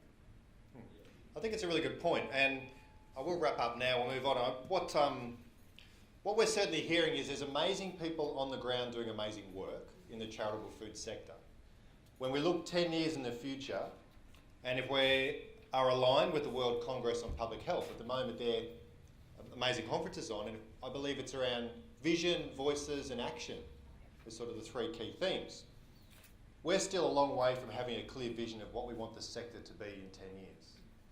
And we're hearing a great, vast discussion from all different elements of the food system and the charitable food sector space. But there is a lot of work to be done between now and then. We've got some wonderful evidence from overseas and some great examples of what not to do and what to do. How do we as a sector make some really good, strong, positive choices that drive us towards the vision we want to have in the next 10 years as we peer into the future? I'll leave you all to ponder that. I'm going to hand over now to, before I do, I just want everybody to do a big whoop-a-hoo and a holler for our wonderful panel, Natalie, Sarah, Nick, Tom and Daniel. Thank you, cheers. Liz is bringing down some goodies for you. She's not going to hand you a 5-week-old, she's going to hand you some other treats.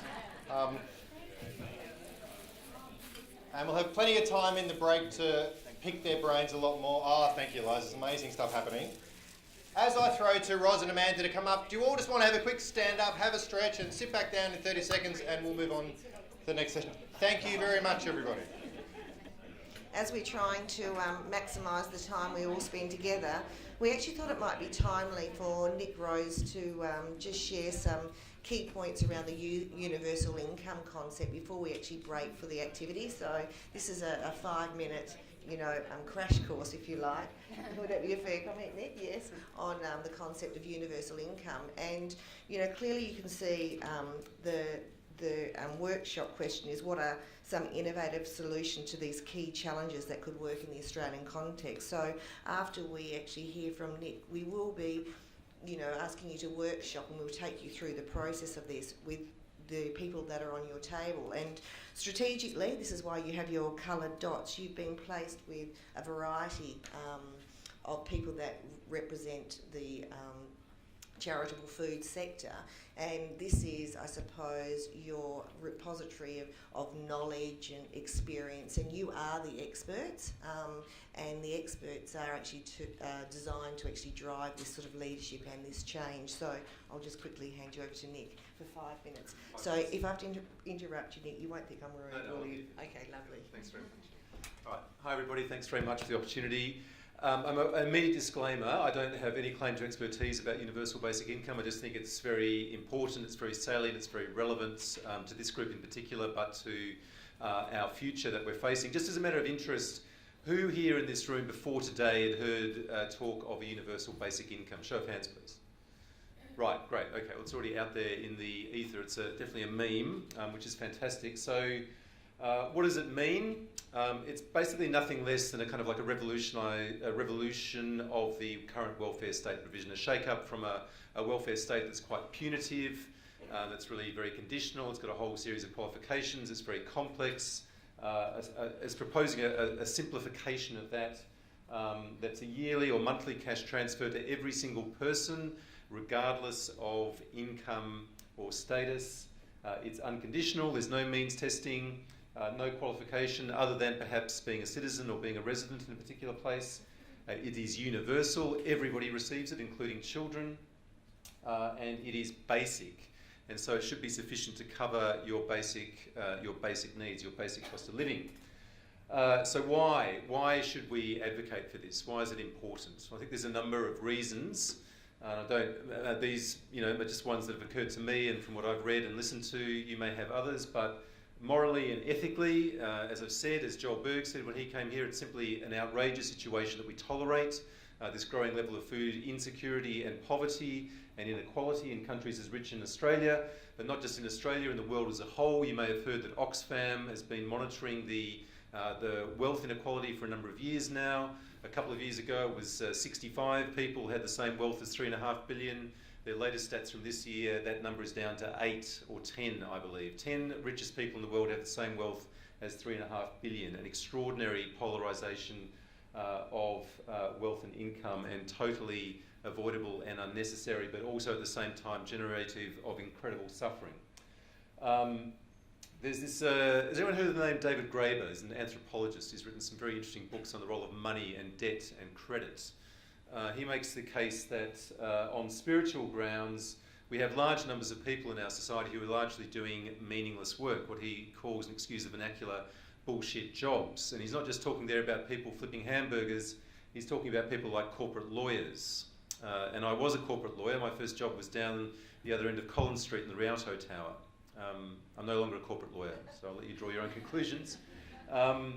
On the principle of gender equity, it's been known for a long time that our whole society is really propped up by women largely doing unpaid caring work that is not recognised or valued. So a universal basic income would address that basic gender inequality by valuing that caring work. And pragmatically, there are some interesting studies that are coming out now looking at the, skipping forward a bit, the role of automation and the numbers of jobs that the pace of technological change is going to be eliminating over the next 20 years or so, up to 47% of all current jobs. So think of the implications of that. If you think you're suffering demand right now for your services, imagine if we've got a 40% rise in unemployment over the next 20 years. In terms of the argument for inequality, I don't really have time to go into this. Has anyone come across these authors, this book, The Spirit Level?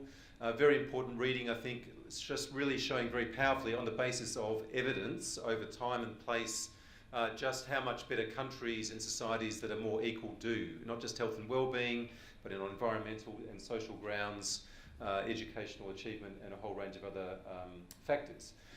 This is the question of technological change, which I think is a really huge conversation that we need to be having as a society. If these predictions are right, if the pace of change with artificial intelligence and robotics is actually anywhere near accurate, we are facing a huge shift, the elimination of whole swathes of paid work. And we need to be thinking about what that actually means if we don't address it in a very deep-going and thoughtful and fair way. The prospects of a dystopia are very real if any of these predictions are anywhere near accurate. The question, and this raises, I think, the whole question about work and the meaning of work and the future of work in our society and the work that we do and how much we enjoy it. Gallup have been polling for some years now how many people are actually satisfied in the work they do.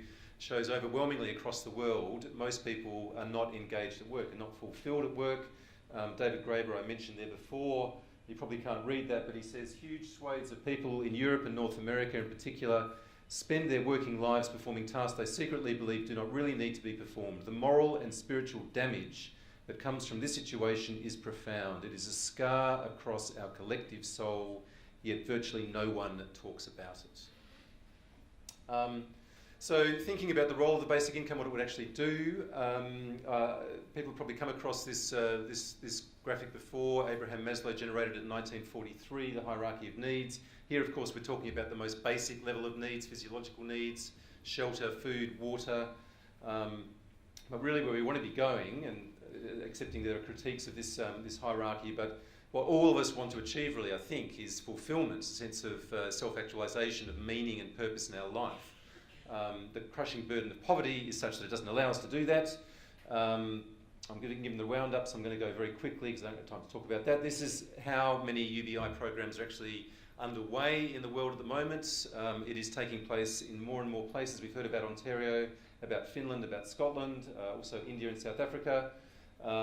Very strongly supported in Ontario, one of the most popular surveys the government there ever put out. They received 33,000 surveys overwhelmingly supportive of a basic income. Scotland's going to do it.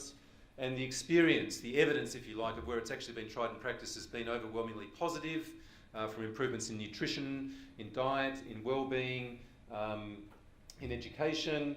And interestingly, one of the main objections to this is like, if you give people more income, they're not going to be wanting to work, not going to want to do anything. Well, in fact, it seems that the opposite is actually the case. and an enhanced experience of self-esteem. This is a very interesting experiment carried out by the Roundtree Foundation in London with homeless men.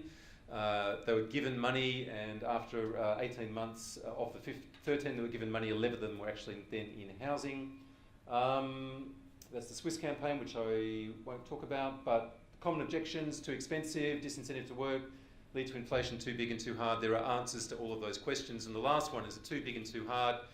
Well, the challenges we face require us to think big and be imaginative and be bold. And if we think back in history, at one point slavery and ending slavery was seen to be too big and too hard, but we managed to do that. So, it's not the only answer, but I think it addresses a lot of the core problems, the root causes of food insecurity and poverty. It's something that we need to be talking about, and it's an exciting and transformative agenda, and I encourage you to have a discussion about it this afternoon. Thank you.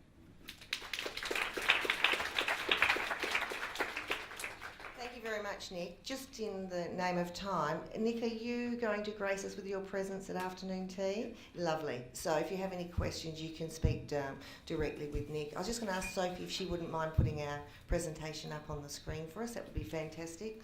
So we've obviously had quite a lot, as you said. One gentleman, reflected his head is spinning, where to start, and I suppose this is probably an activity that we're going to work through with you to come up with some potential solutions and to help you drill down to what are your core priorities rather than being overwhelmed by the too many options out there.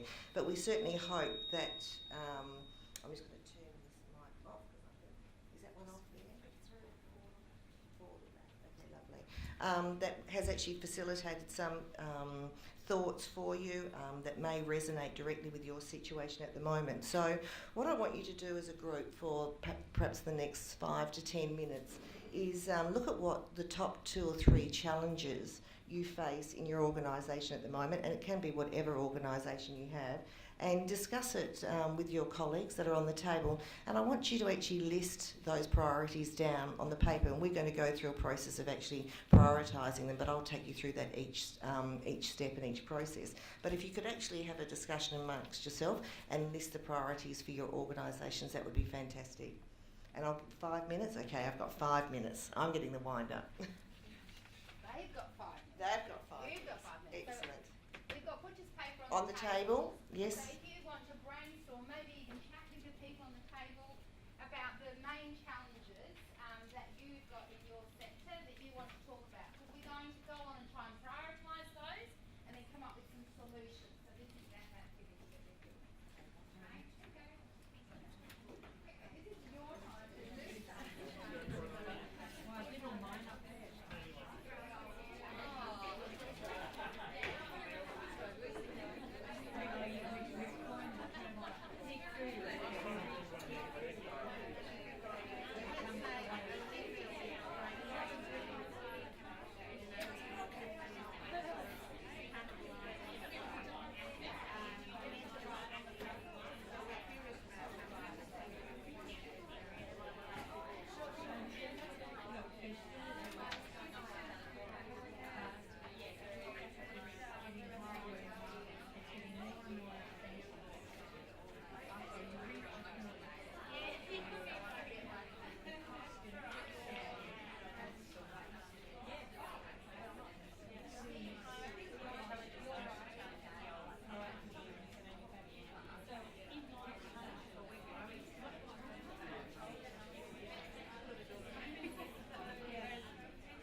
Okay, everyone, hopefully you've brainstormed or had a bit of a mind shower.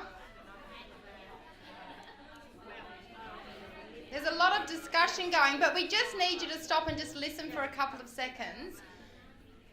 The next thing you need to do is actually prioritise. So hopefully you've got more than one topic down there or one challenge down there that you want to workshop.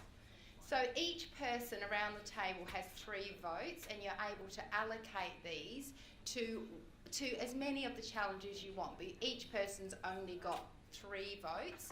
So it could be someone from another area, it doesn't have to be your own, and you can allocate all of those 3 votes to that one challenge. Or if you're not sure and you want to put 2 on one and 1 on another, you can do that. Or you can put, if you feel equally concerned about them all, you can put 1 on each. So that's really your task now in the next 2 minutes, because the one that gets the most votes, you're going to workshop, all right? So have a quick vote. Each person's got 3 votes.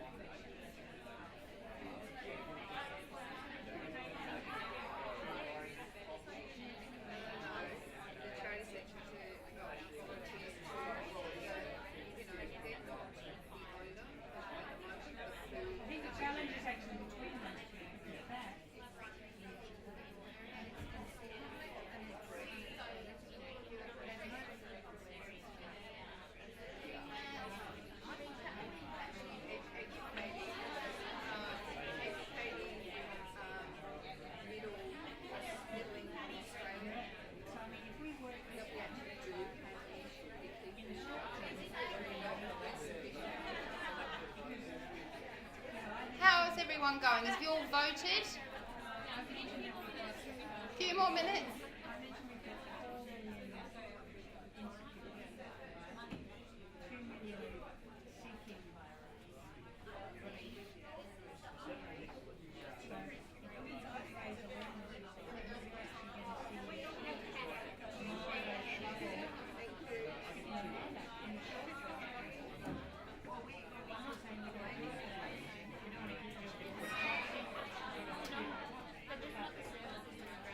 Once you've prioritised, once you've actually done your tallies, once you've done your prioritisation, then do your tallies. So just basically adding up.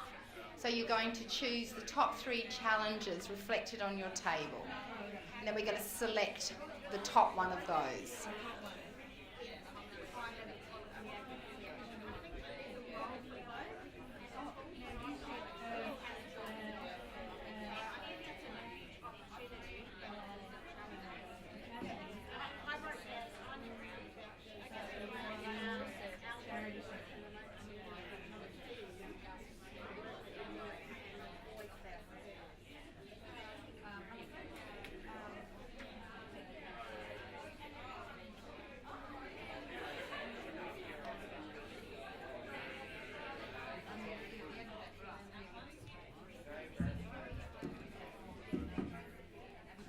Okay, now as a group, you are going to come up with some of those innovative solutions. So think back to what Canada's doing, the international models, all of the answers and the discussion we've had with the panel. So thinking about some potential solutions that can move that challenge forward in your local environment. We've heard about a lack of leadership. This is your chance to sort of lead from where you stand and think about how as a group, what's something you can actually take back to your sector to actually make some inroads and some changes. So perhaps on the other piece of butcher's paper that you've got, then think about some solutions, how you can move this forward, and then we'll ask a couple of groups, because we haven't got long, and we want to break at about 3:05 to go and have afternoon tea. So we'll probably give you about sort of 8 or so minutes to come up with some actions, then we just pick a few groups who want to share their responses. All right, and we can take photos of these and we can put them up on the website and other things that we can do. Sophie, if that be okay? Yep, good. All right, so actions, stations.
We want you to sort of go and have a tea break at 3:05.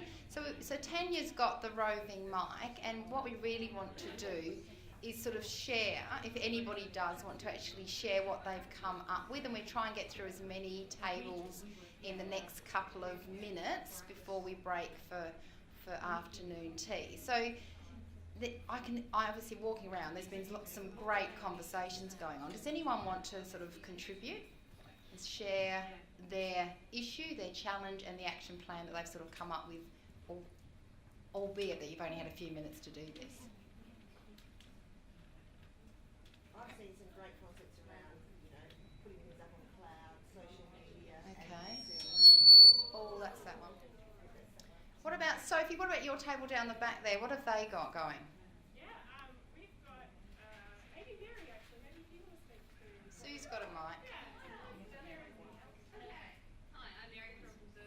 Hi, I'm Mary from the Red Cross Adelaide. I probably don't need a microphone because I've got a really loud voice. We looked at intergenerational poverty and dependence on emergency food relief, which has been quite prevalent in some of the work that I've done. So we talked about usually the top-down model, upskilling parents feeding down to young people hasn't worked in a lot of cases. So we're looking at upskilling young people and then feeding it up to the parents as an alternative. We also looked at empowering and utilising community programs in educational settings, and Sophie can probably speak more to that. We also looked at working with family units rather than individuals, and overcoming the idea of accepting charity, sort of maybe doing some weeding at your community garden and taking home some tomatoes. That's not accepting charity. We've worked for that, and encouraging those in need to do something like that. And also looking at the dignity of those people who are experiencing food insecurity. Lisa raised a really good point that why is community service always a consequence? If you've committed a crime, you get into community service. Why can't you do some community service as a service to the community and then receive something in return for that? Looked at some social enterprise models and microfinance. Also another one was a national approach. So we see in South Australia, we get a 10% return if you return 10 cents on cans. 10 cents, sorry, 10 cents for bottles and things like that. And that would be great if it was a national approach. We've seen that people in need in South Australia do go around and they collect those, and that's great for the environment as well. And also access to independent income, and that's particularly pertinent for young people, so their income isn't tied to their guardians if there's a family breakdown. That's what we have. Great. Well, that was a lot. Thanks very much for that. Well done. Ross, have you got another table up the back?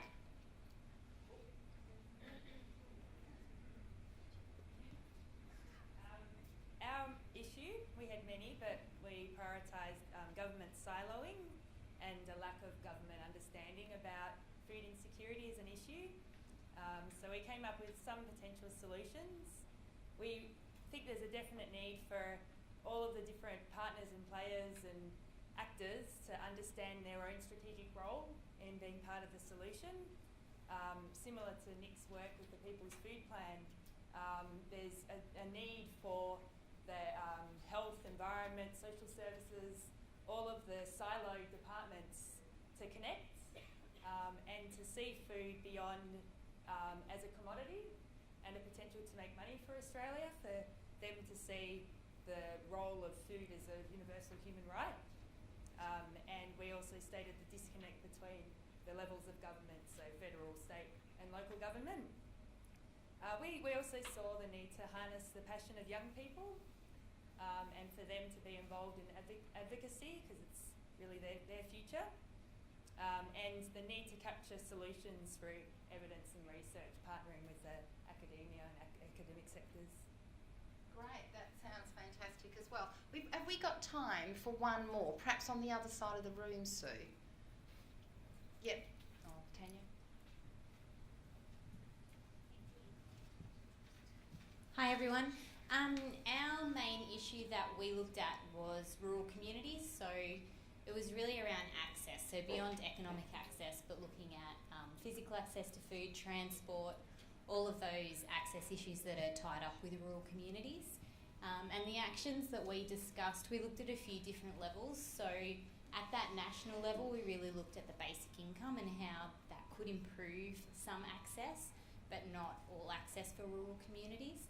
And how the basic income is great, but it doesn't address some of those other social determinants that do inhibit people's food access. And the main other thing we looked at was probably more of a state solution. But looking at the transport systems, a lot of people in our smaller rural communities don't have access to any public transport. So getting to food or food even getting to them is quite difficult. So they were the main things we talked about. Thank you. Thanks very much. That was very helpful. Hopefully you found this little section informative and sort of helps to sort of think about how you can take some of this information back to your own areas and actually progress it. Do you think it would be useful then if we collected these and perhaps Sophie and Liza and others, we sort of tabulated your response and actually utilised it in some way to drive the issues that resonate with you, then we get more of an agenda of how to move this community of practice and the Food Rights Coalition forward. Do you think that would be a meaningful way? Does anyone want to comment on that or add something or think of something better? You're okay with that? Are you happy for your words to be used in that way? Yes. Yep. Okay, great. All right, I've got lots of nods of agreement. All right. Probably it's because we all need a coffee break. So literally out the door and across the way into the boardroom is tea and coffee being served with afternoon tea. We're going to reconvene at 3:30, and at that point we've got a show and tell from successful stories of collaboration from within the people in the room. So that will really again sort of build hopefully on this activity to think about, oh, what else could I be doing in this sector?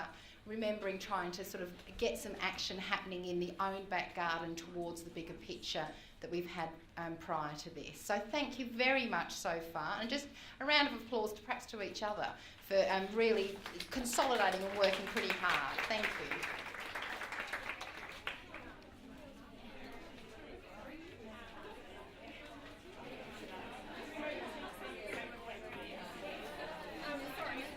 So this section, we've got 3 wonderful presenters who have very kindly and generously offered their time to share stories of effective collaboration. So we did this at last year's forum. We had 3 wonderful presentations there, and it was evaluated really well. It's always really nice to hear what your colleagues are doing in this space. So we've got 10 minutes for speaking. Tanya's going to give you a little signal when we get to 9 minutes just to wrap things up. And then we've got about 5 minutes for questions from the audience. So have a think about some questions that you might like to ask the presenters during their presentation, and we'll do that afterwards. But up first, I'd like to introduce Beth. So Beth's very kindly come to us from the Hotham Mission. And I met Beth at the most recent Right to Food Coalition meeting, and she was talking about a wonderful research project that they're doing there. So we're really grateful for you doing this presentation, and I'm sure there'll be lots of questions. And if not right now, but you might want to catch up with Beth afterwards. So thanks so much, Beth.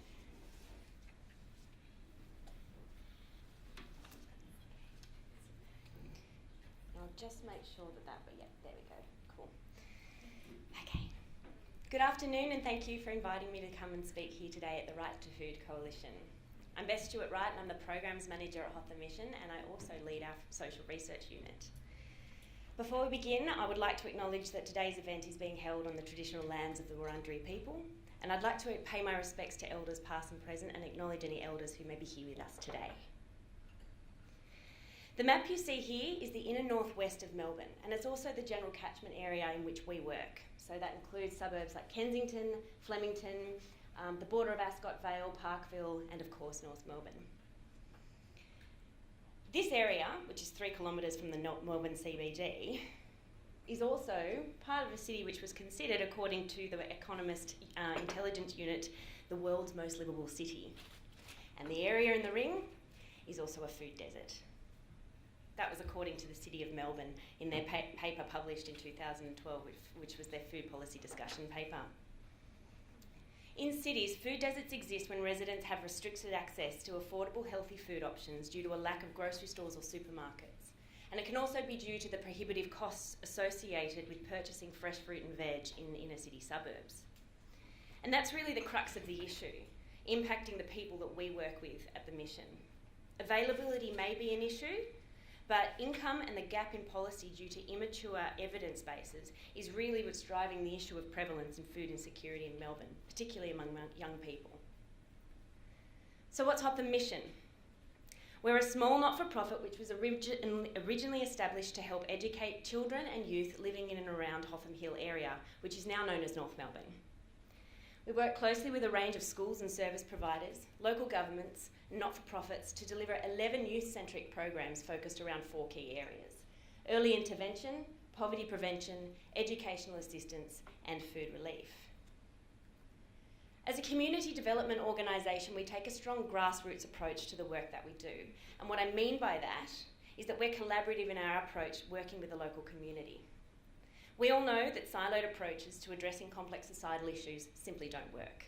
And so rather than reinvent the wheel to deliver effective services, what we do is work closely with local schools and service providers to identify, understand, and meet the need of young people residing in our catchment area.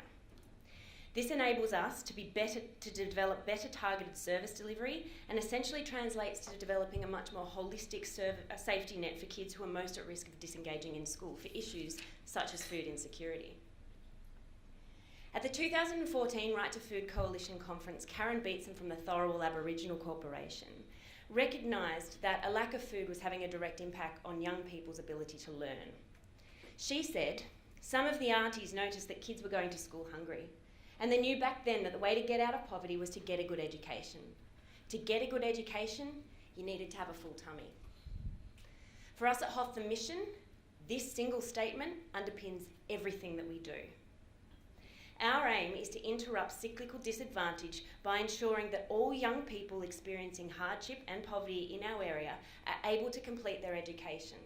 And one of the key components of that is ensuring that they have enough food to be able to facilitate that learning process. When I first started at Hotham Mission a little over 2 years ago, it was brought to my attention that a number of the kids that we were supporting in various other capacities were either going to school without food or not going to school at all because they didn't have enough food to get through the day. The schools that we are working with are scrambling to deal with this issue with a range of ad hoc solutions because there's no public policy, no adequate government policies to address this issue. One high school, and it's one of the most prestigious state schools in Melbourne, is dipping into its scholarship fund to feed kids. And there are whole age groups that are going full days without food. Another has had to put in a community grant to run a weekly breakfast club program. And kids turn up on days where there's no subjects just so they can have one decent feed a week. In another case, teachers are dipping into their own pockets to loan kids cash because the kids are too ashamed to access emergency food relief programs. These are just a few examples of how the schools that we work with are recognising that lack of food is a barrier to young people finishing their education. So we at Hotham Mission asked the question, what can we do to help? And we developed our Food for Thought program. And it started off pretty basic, so we collect food from Food Bank and Second Bite, divide them into canvas shopping bags like the ones that you see here, and I'd load them into my own car and drop them off at local schools. And then the word spread and the sheer volume of the need became apparent. So we had to hone that program into something much more specific and systematic in its approach. Now we collect food from Food Bank and from Second Bite and get deliveries from Oz Harvest. And we process about 420 kilos of food a week in the form of packaged food bags, delivered directly to 2 schools and 2 service providers in our area. That feeds about 300 people a week, 22,000 kilos of food a year, or nearly 15,000 people. And some of our youth recipients are unaccompanied minors from refugee backgrounds. Others are involved in juvenile justice. Some are experiencing homelessness. Others are involved in the child protection process. And the rest are just chronically hungry. We recently brokered a partnership with Vincent Care to recruit former homelessness service users into the program. And we receive annual funding from a range of sources to support this continually growing program. Recently, we've also partnered with a local high school to provide volunteer and training opportunities for students who themselves are recipients of this program. And they're working it now into their VCAL learning objectives. Some of these kids were once so vulnerable that they weren't coming to school. So the outreach support staff at the school would take the food bags and they would deliver it to their own homes.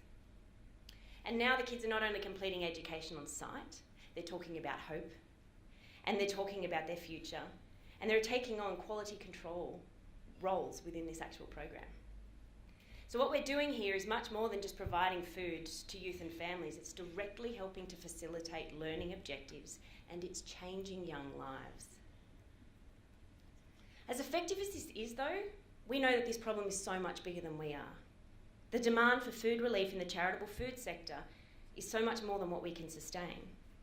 So it's not enough just to ask, how can we help? We need to ask, why is this happening? And what's happening that's it's continuing to grow at such a rate? So in response to this exact question, Hotham Mission instituted a formal social research unit to investigate this issue.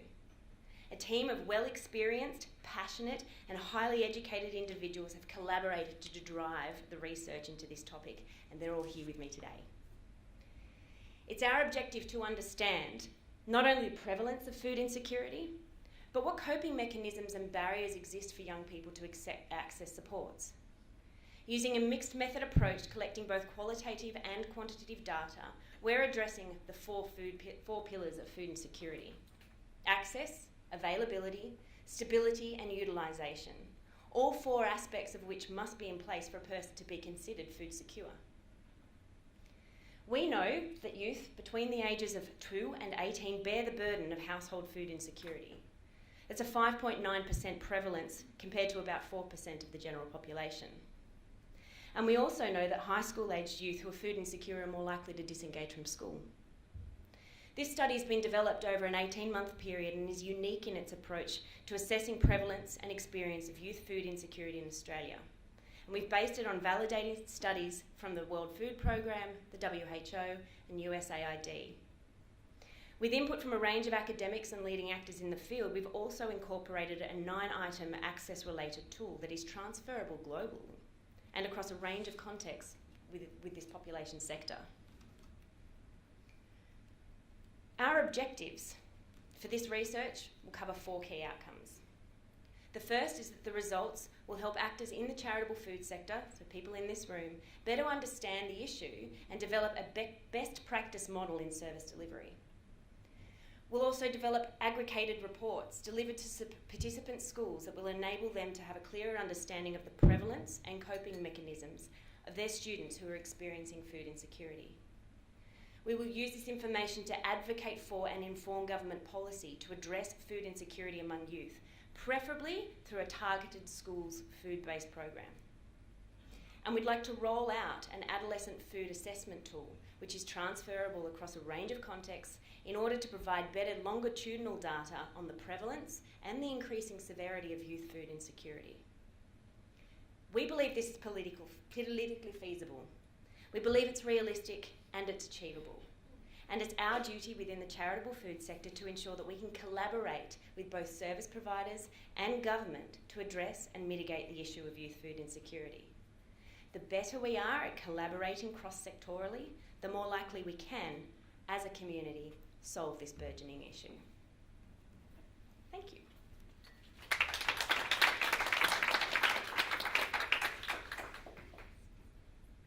Thank you, Beth. Does anyone have any questions? Was that good, huh? Up the back, any questions up the back?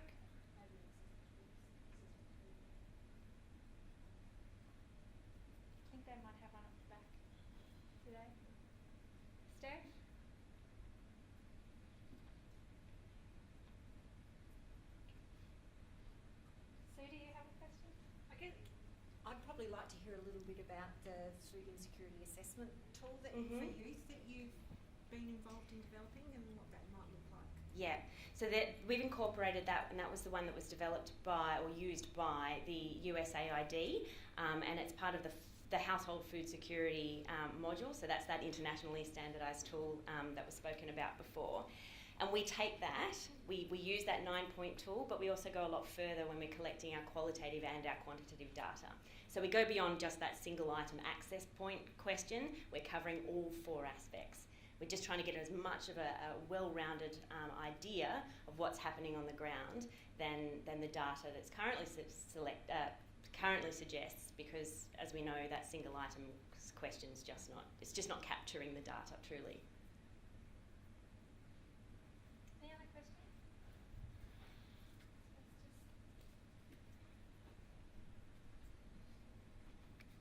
You spoke about performing a longitudinal study. How many years are you planning on following what children for, and who's going to be collecting the data? I'd love to be able to say that we could do that. We are a tiny not-for-profit organisation. So what I'm hoping for is that this preliminary the research that we've done will then be able to be picked up by a university or a research body that has the funding to be able to carry that out. What we have been able to do is provide all of the questions, the qualitative and quantitative structure, as well as the 9-point assessment tool, which then will be available for researchers to be able to implement that. So they don't have to go through and do all of the background research, which we've already done. So if another organisation or a research institution has the capacity to then run with that, I'm all for it. Obviously, it would be great to track it over a really long period of time. I think you need to track these sorts of things because we do know that food insecurity can be seasonal as well, and so you need to track it for, if I don't know, I'm just throwing out with 20 years would be a good indication of just how severe the issue is.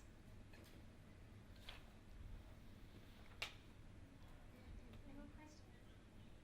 Thank you very much. No worries. Thank you. Please, a round of applause for that.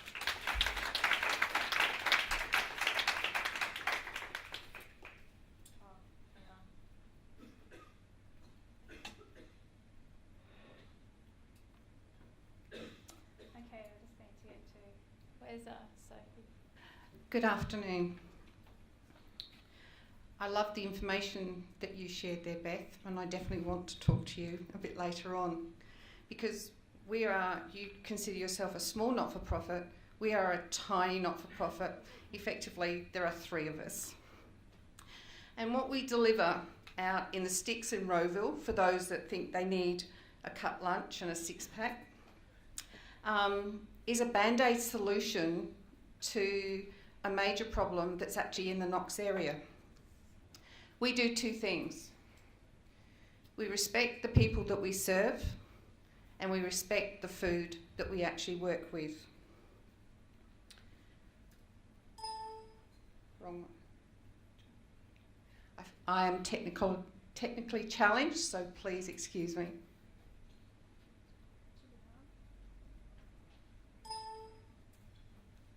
Maybe it's not me. Okay, the other one. Thank you. Basically, our services cover 2 things. We feed empty bellies and reduce food waste. How do we do this? We do it by cooking some awesome meals from scratch. I come from an era and a background in the UK, whereas if you didn't cook, you didn't eat. There were no takeaway shops other than the little fish and chip shop, maybe a kilometre or 2 away. I was taught to cook from scratch, as do all my family, my kids, and 3 of my 4 grandkids all actually do the same. So all I do is impart that knowledge with the help of my chef to the greater community in Rowville.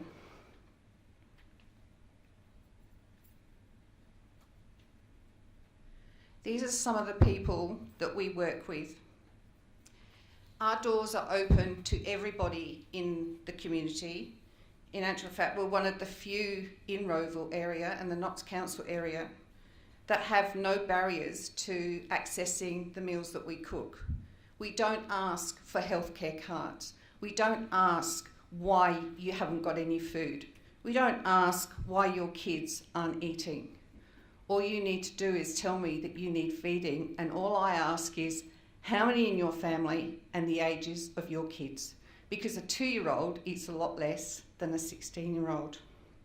16-year-olds have really long legs. Every Thursday we open our doors to the community and we do a community lunch, which is 2 courses cooked by people on Work for the Dole programs. We have local businesses. You can see the Red Hat Ladies there, which is an international organisation that come in 3 or 4 times a year. The local men's shed, great supporters of us since the day we opened our door. And once a year, we hold an end-of-year lunch where we'll serve 180 people. And we cap that number. We could actually do double than that, but we can't cope. In actual fact, we're actually at capacity for what we do.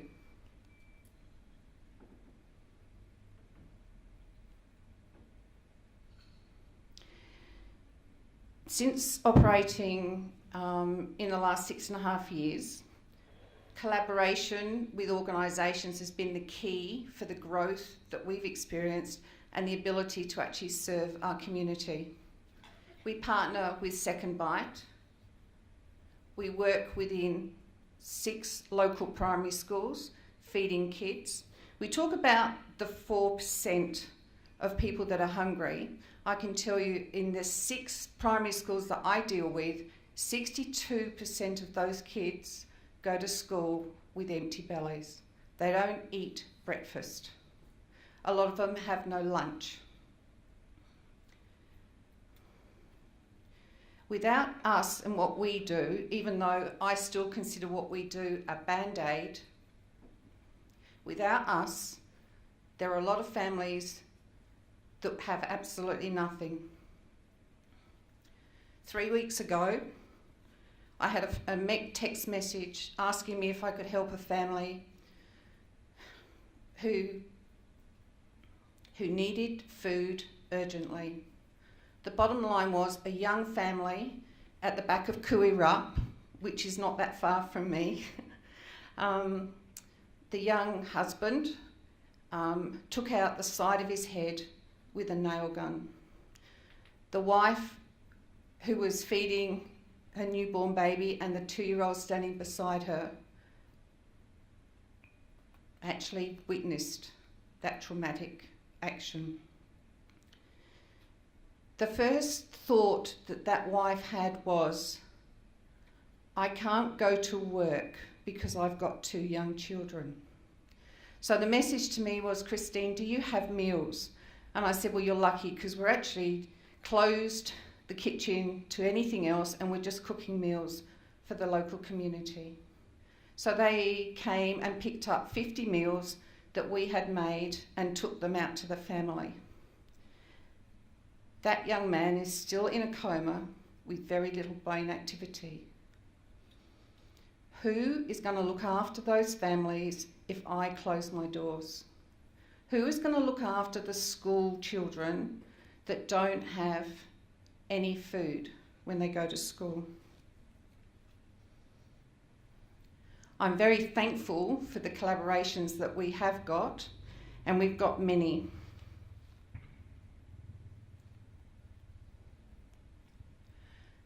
Joe, my offsider, has done a really good job with this. It didn't actually work that way the first time I used it. So I want to give you a bit of an overview of where we were and where we are now. I opened the doors in 2011 when I was fed up with the Job Active, what is now the Job Active system. I was working in disability employment services. I opened the doors with 20 referrals from Employment Plus. So I had me, a commercial kitchen, and 20 long-term unemployed with attitude. Straight away, Second Bite came to the party and said, we can help with food. I was working with an RTO, so we approved then, we were actually doing accredited training within the food industry. Bunnings helped us put together our small community garden. Stanford Park, men's shed, anything you need doing, Christine, let me know. We put in a coffee machine. They drove all the way to Mount Macedon to pick up the coffee machine for me free of charge. We were dealing with about 3,000 kilos of waste food a year, so very, very small. But we were very successful in getting people into work, and we have maintained the average of 1.2 people into work per week, for the whole of the 6.5 years. That might not sound a lot, but they are people that the society has actually forgotten. They have multiple barriers to work, mainly mental health. Through to 2014, I became a not-for-profit. Why? Because it was beneficial for me to do that so I could secure really good rates on rental accommodation through the council. Without that, I would have to pay full commercial rates. So there I started to build the collaboration. So I went from just myself to taking on a chef and Joe and a volunteer. Joe was an unemployed single mother wanting to go back to work, and she had no idea how to do it. But she saw what I was doing and asked if she could join. And I said, come on board. She's still with me today. She has my back. I have to tell you, my phone goes off all weekend with messages. I thought about this. Did you read that? Did you see this on Facebook? Can we copy? Can we talk to them? So in 2014, you can see there how my collaboration started to grow. To where we are now, in 2017, I have 3 chefs part-time. Joe, Lottie, who is a videographer trainer, who I have had trouble trying to find businesses that will come when I need them to do videos and product photography at an affordable rate. And Lottie has come on board as a trainer for me to work with some of the long-term unemployed youth who have an interest.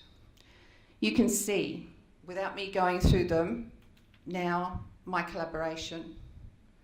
For all that we say about the major supermarkets and all their faults, and all the things that we don't think that they do, I have to tell you that Coles has been my lifesaver. All I have to do is send an email and say, this is my wish list for this week, this month, this event, and it's delivered. No questions asked. Why? Because I'm not talking to Coles, the supermarket, I'm talking to the individuals. At all times, my collaborations are with individuals just like you. They are not the major corporations. And if I've learned anything, it's about people. Talk to people, not the country, not the company. Thanks.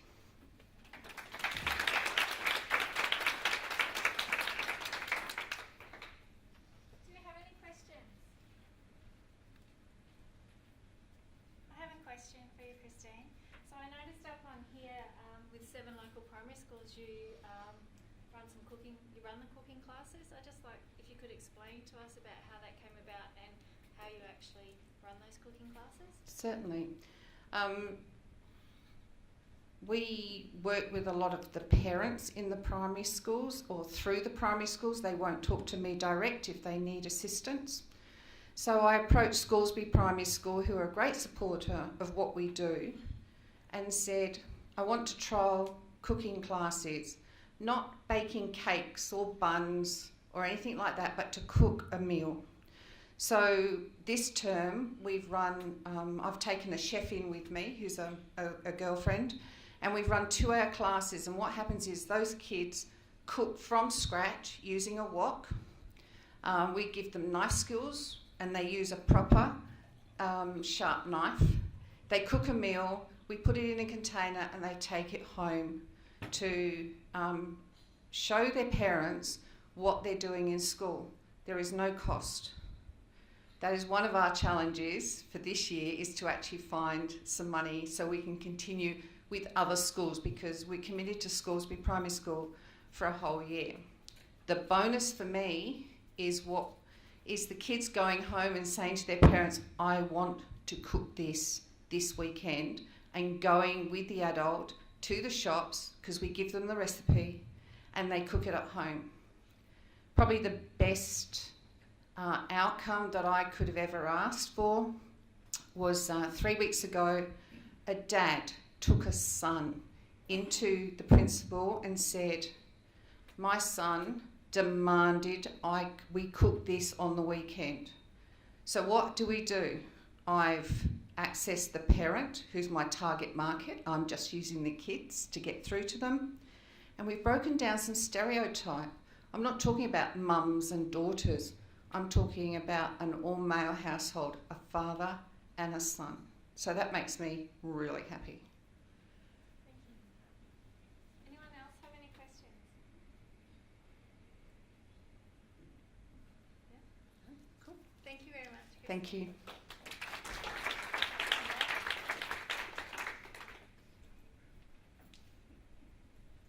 So firstly, I'd like to acknowledge the traditional owners of the land that we're meeting on today, the Wurundjeri people of the Kulin Nations, and pay my respects to elders past, present and future. I'd also like to acknowledge my co-presenter, who's unfortunately a late-minute apology for today.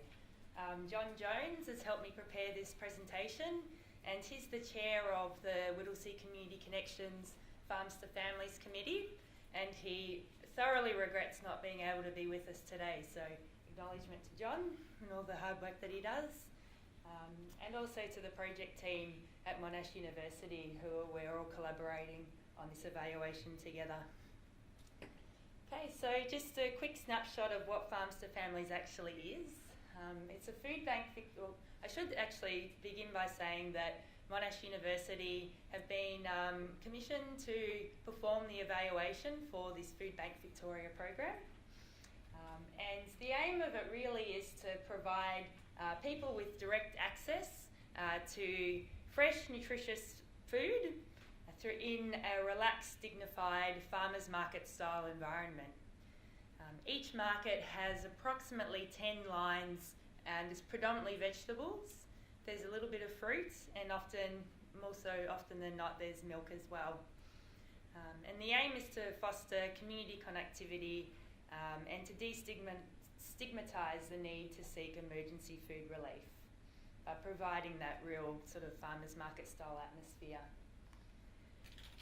So the project that we're evaluating is in the city of Whittlesea, which is in the northern suburbs of Melbourne. And it's thanks to a grant from the Victorian Department of Health and Human Services. There was a funding round 2015 called Healthy Food Connect Thrive.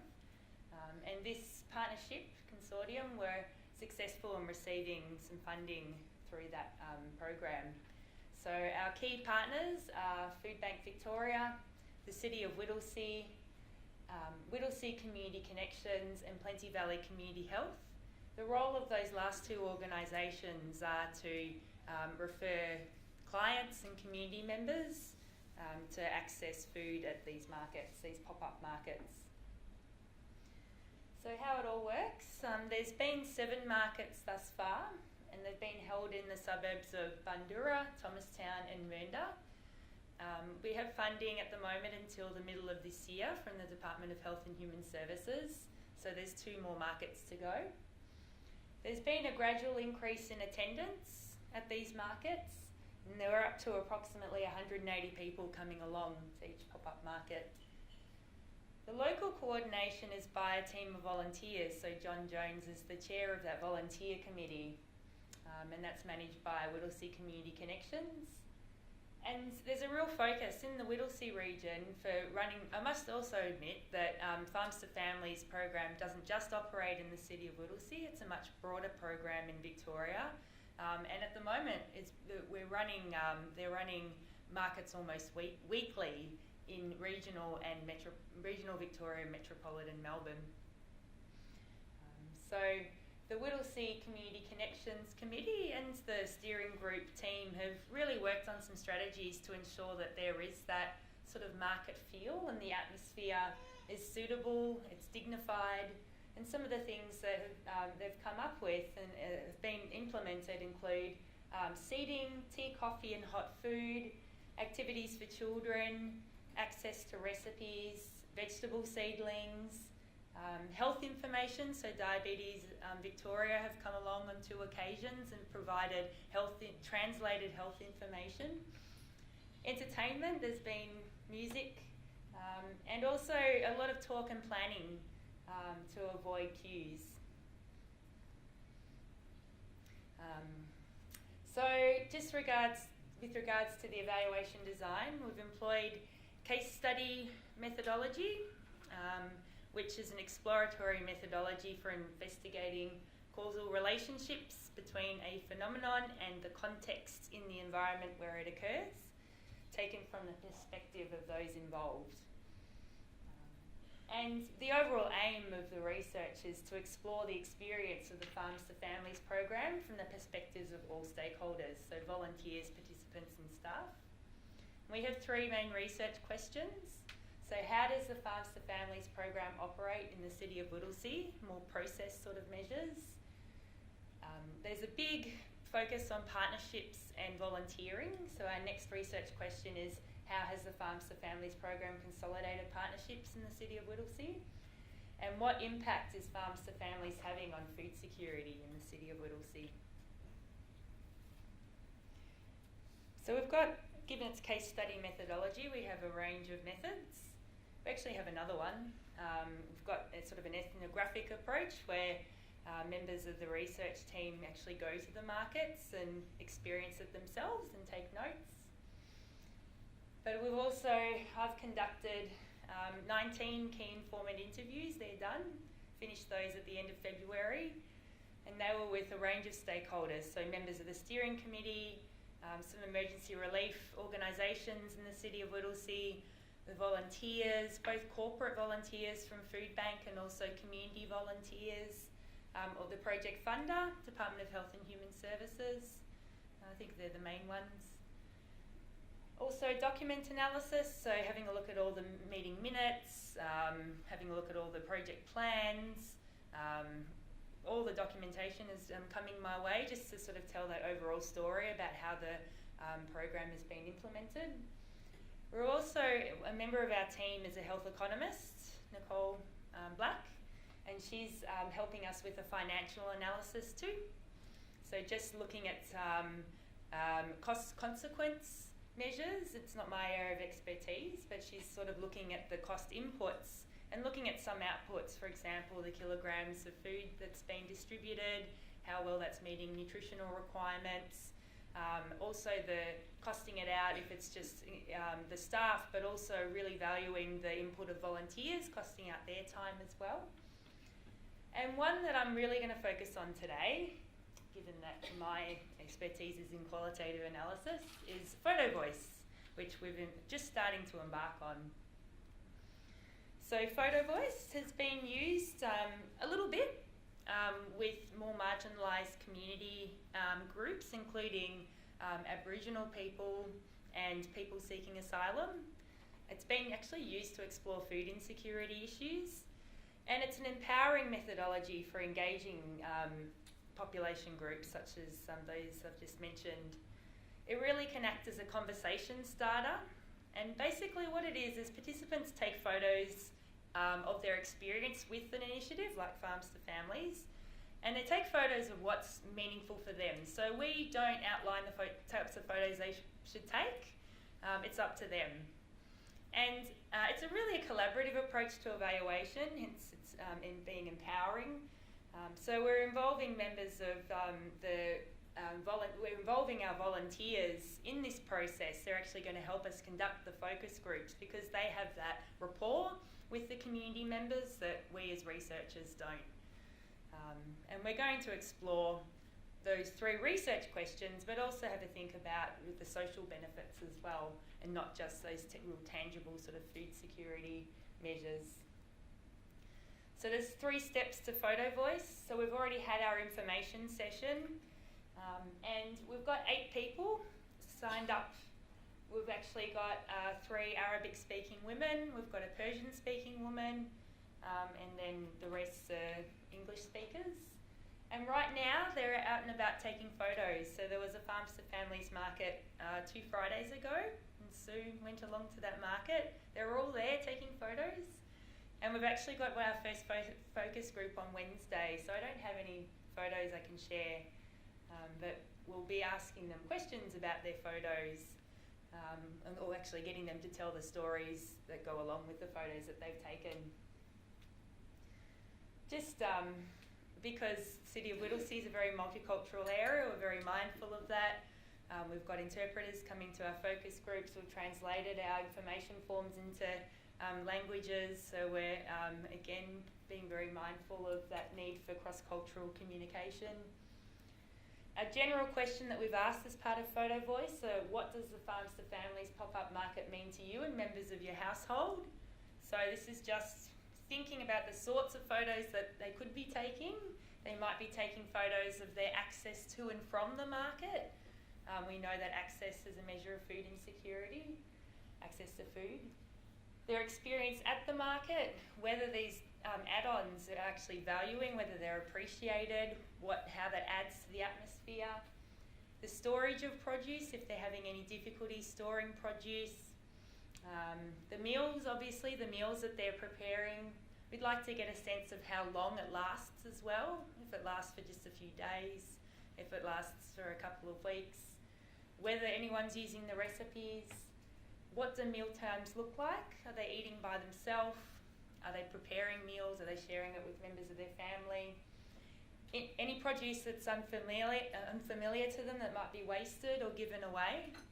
And whether it's influenced overall shopping habits. So maybe by getting these fruit and vegetables, maybe it's freeing up some more money in their budget to spend on food. We'll find out next week and the week after. So we'll have evaluation results ready in August, which we plan to publish in the peer-reviewed literature. We recognise the real need for that cross-collaboration between more sort of grassroots programs and the academic sectors. And the view is that these evaluation findings, whilst they're quite centred on the City of Whittlesea, can be extrapolated to the Farms to Families program more broadly and help Food Bank with their rollout of the program. Thank you. Does anyone have any questions?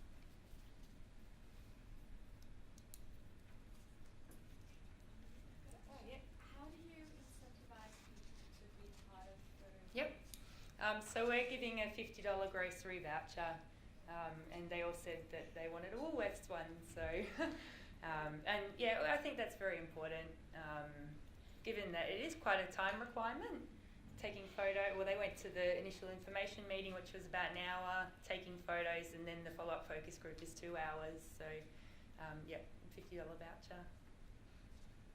Would it also be interesting to look at the friendships that have formed in that group as a result of Yeah. working together? Yeah, we know the 3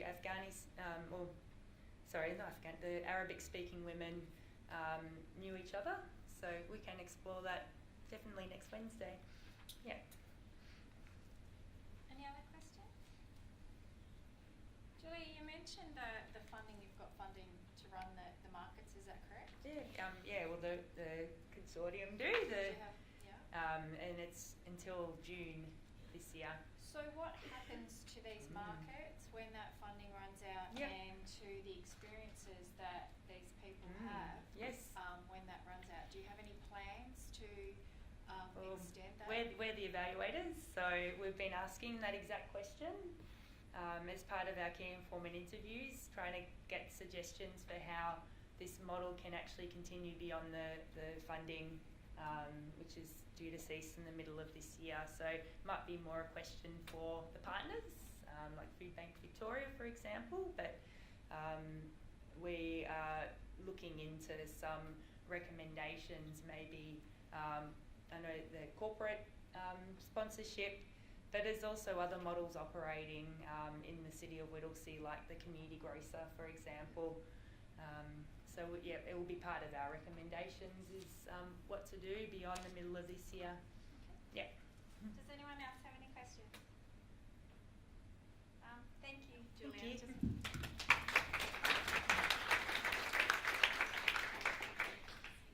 Well, that's our session finished with our speakers.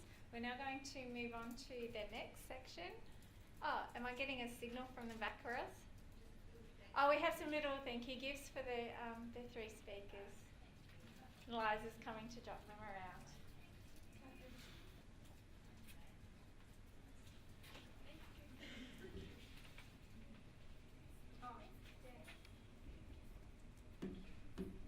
So we're now going to move on to our final session for today, and it's where to from here, and Sue Booth and Christina Pollard are going to deliver this session.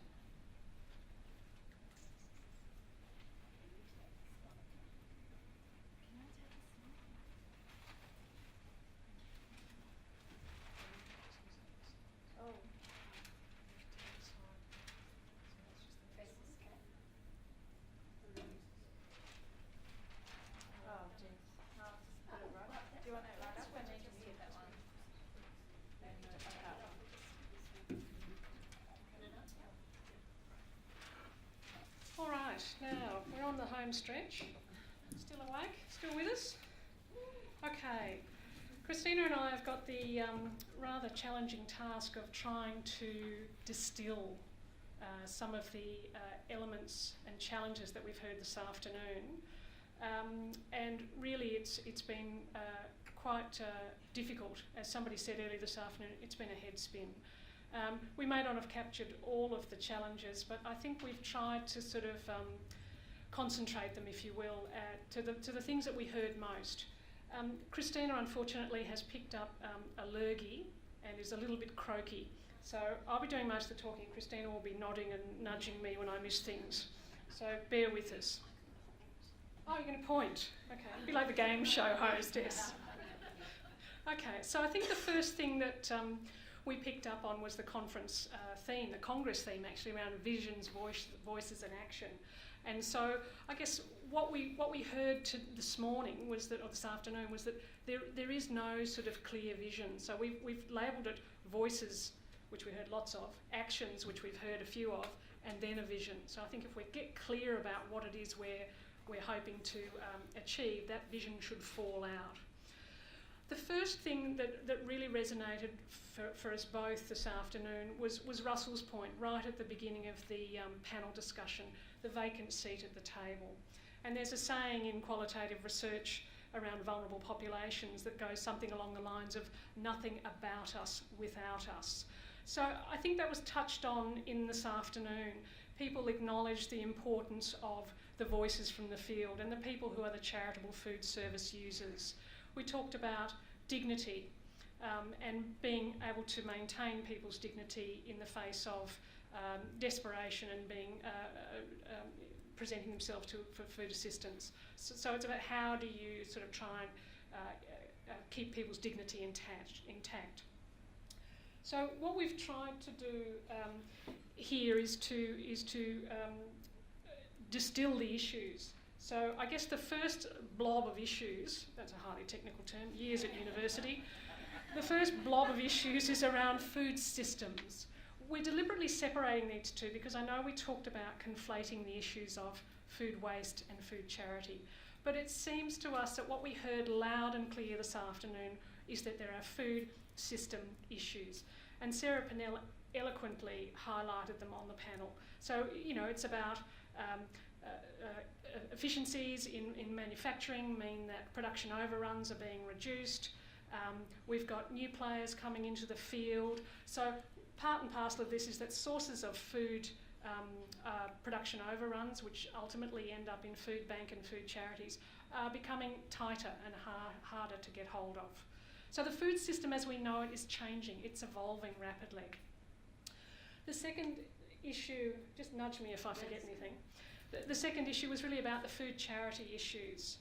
We've heard this afternoon that people feel overworked they're struggling to meet demand. There are just more and more people needing food assistance from all sectors of the community, rural, urban, middle Australia, income earners, and so on and so forth. So food charity is almost at breaking point, really.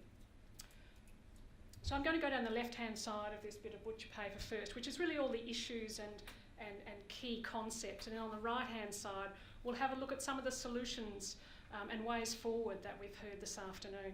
So that's the first box on the top left. Yeah, Christina just said you can take photos of this if you want to afterwards. So the next kind of box on the left-hand side as you move down is really about the determinants.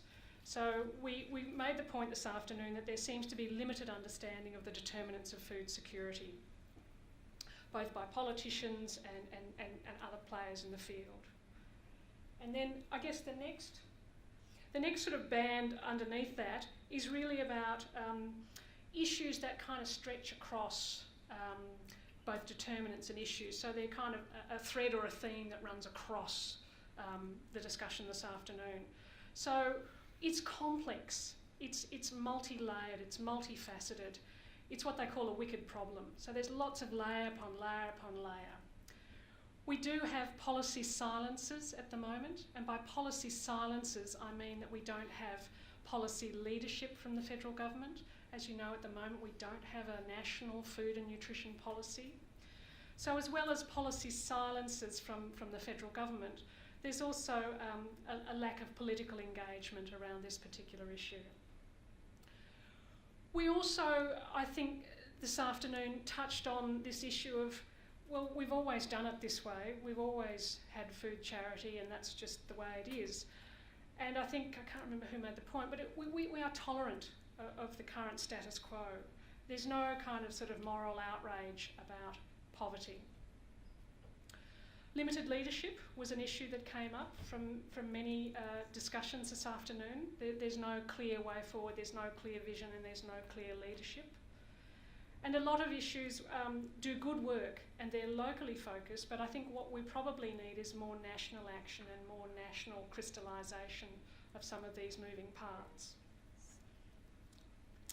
So I guess you know, if we keep doing what we're doing, we're going to end up where we are. You know what I mean? So we're just kind of marching on the same spot. So now if we move to the right-hand side of this bit of butcher paper, we tried to sort of capture some of the solutions that seem to be distilled in the room. So we heard solutions or actions which were around tax incentives. So various tax incentives, whether they be for services, and these are policy levers. So tax incentives, we've heard about technological solutions that try and contribute in some way to the issue of food waste. And I think some of the solutions could be opportunistic.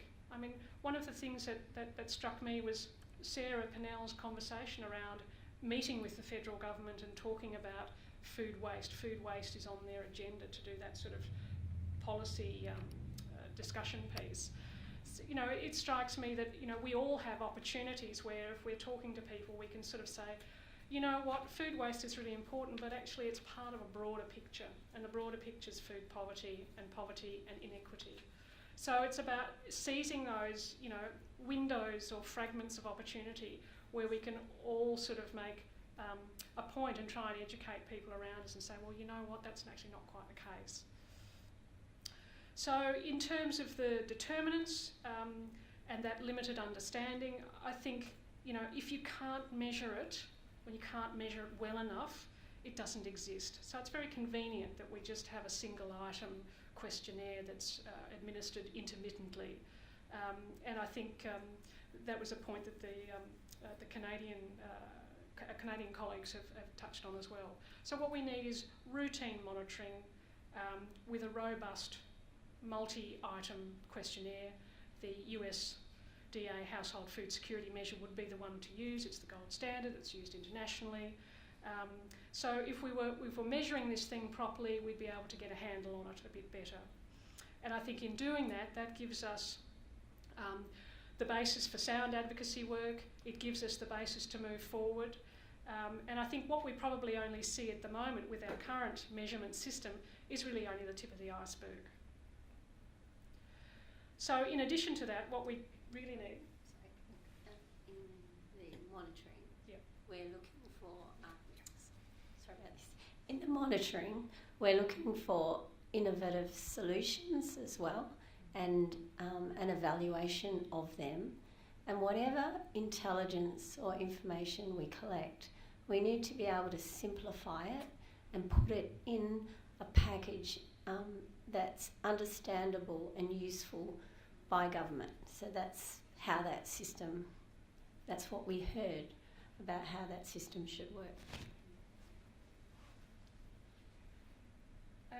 And then in the sort of down towards the bottom there, we're really talking about the need to be very strategic. So I think one of the first things that we need to work on is really reframing this issue. It's being painted and portrayed as a food issue. It's not about food, it's about poverty and inequity. So I think there's a piece of work to be done around getting smarter about calling it what it is and reframing the issue. And in addition to that, if we reframe the issue, hopefully we could try and build a bit of a groundswell of moral outrage. You know, in a country like Australia, I mean, this is just totally unacceptable. So hopefully that would lead to some sort of vision and some clear leadership forward. If we know where we're going, then we can figure out who's the best place to lead it.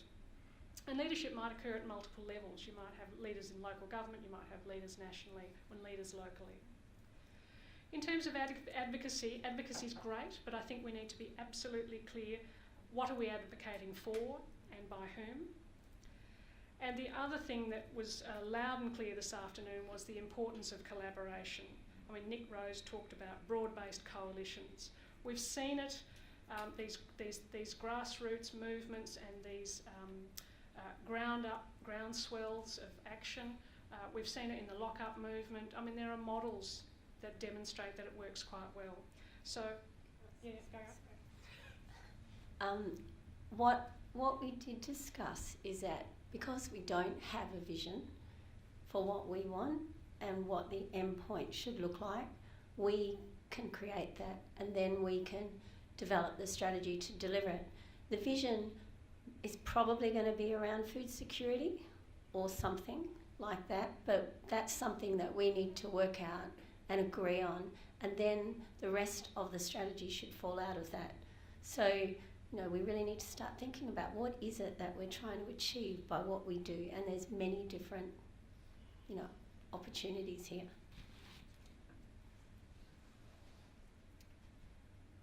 And then the other thing that I heard this afternoon was that people are looking for a national approach, you know, some sign of crystallisation of all the bits, the moving parts, so that we're all kind of on the same page.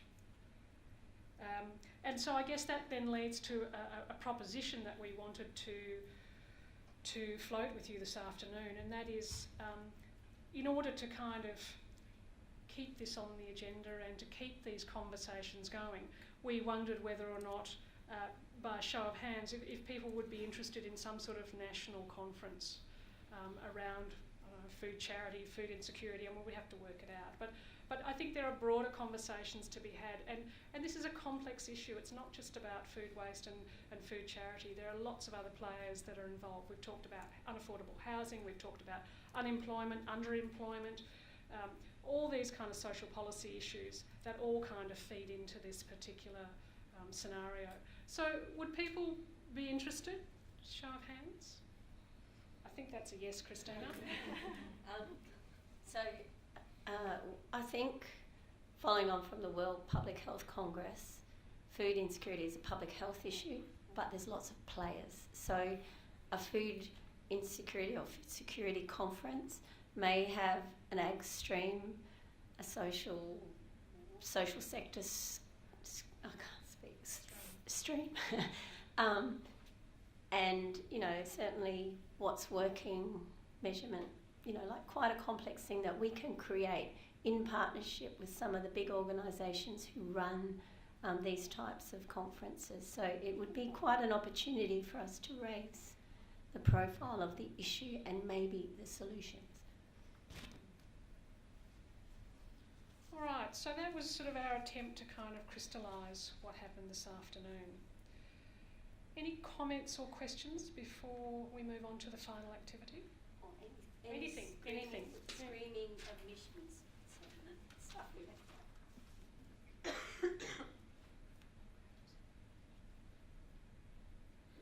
Okay, all right, well let's move on. This is the fun part of the afternoon. I'm going to put this... Okay, yeah. Oh.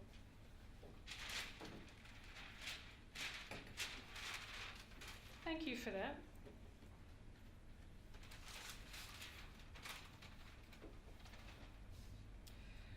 This is an activity for you to do, and it involves throwing paper at each other. So you might, it's that time on a Friday afternoon where if they don't bring out the Chardonnay soon, I'm going to throw something else.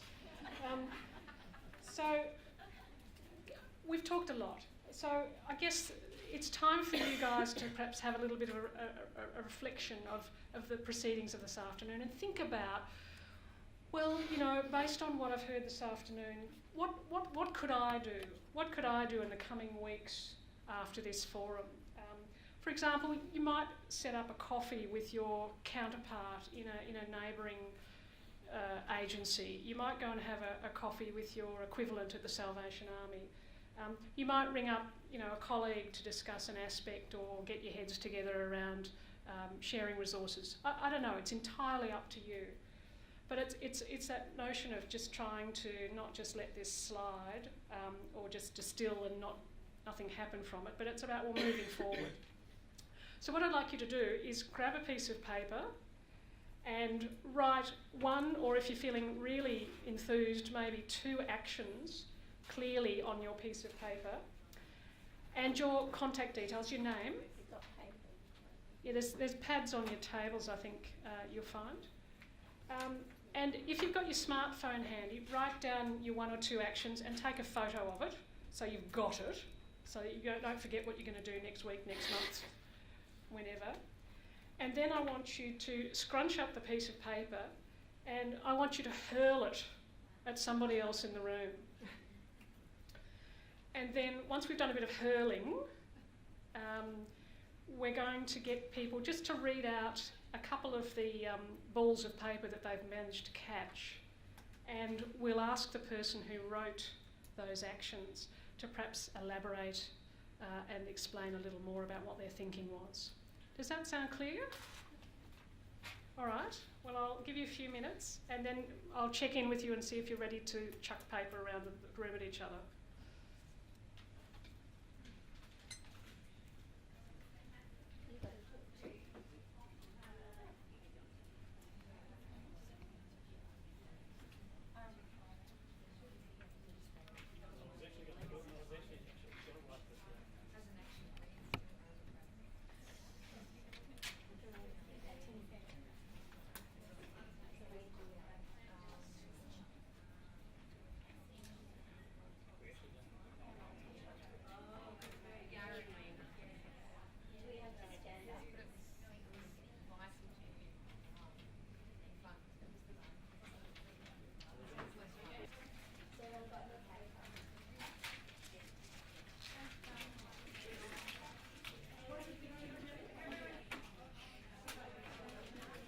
Not yet, not yet.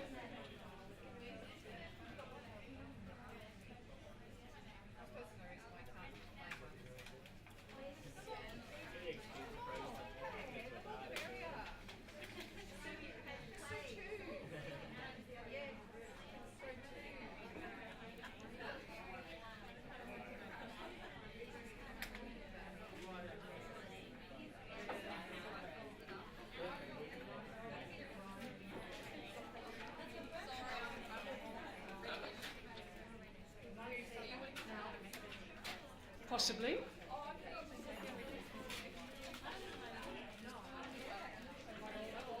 People ready?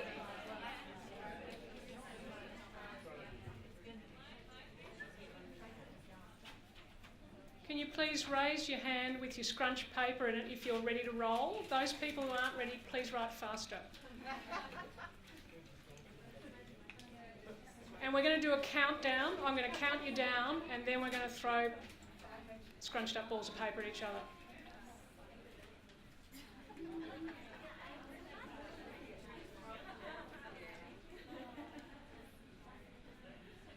Anybody still writing? Okay, I've got a couple more still writing. Doesn't need to be War and Peace, just perhaps a couple of sentences. The suspense is killing me.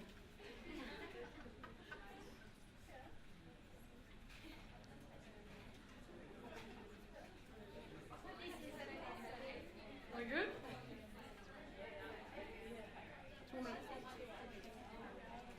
Scrunch it up in a ball. No paper planes. All right. Everybody ready? We're going to do it on the count. I'm going to count you down from 3. Is that all right, Sophie? Okay, so 3, 2, 1, throw. Right, now pick up a ball of paper that you find.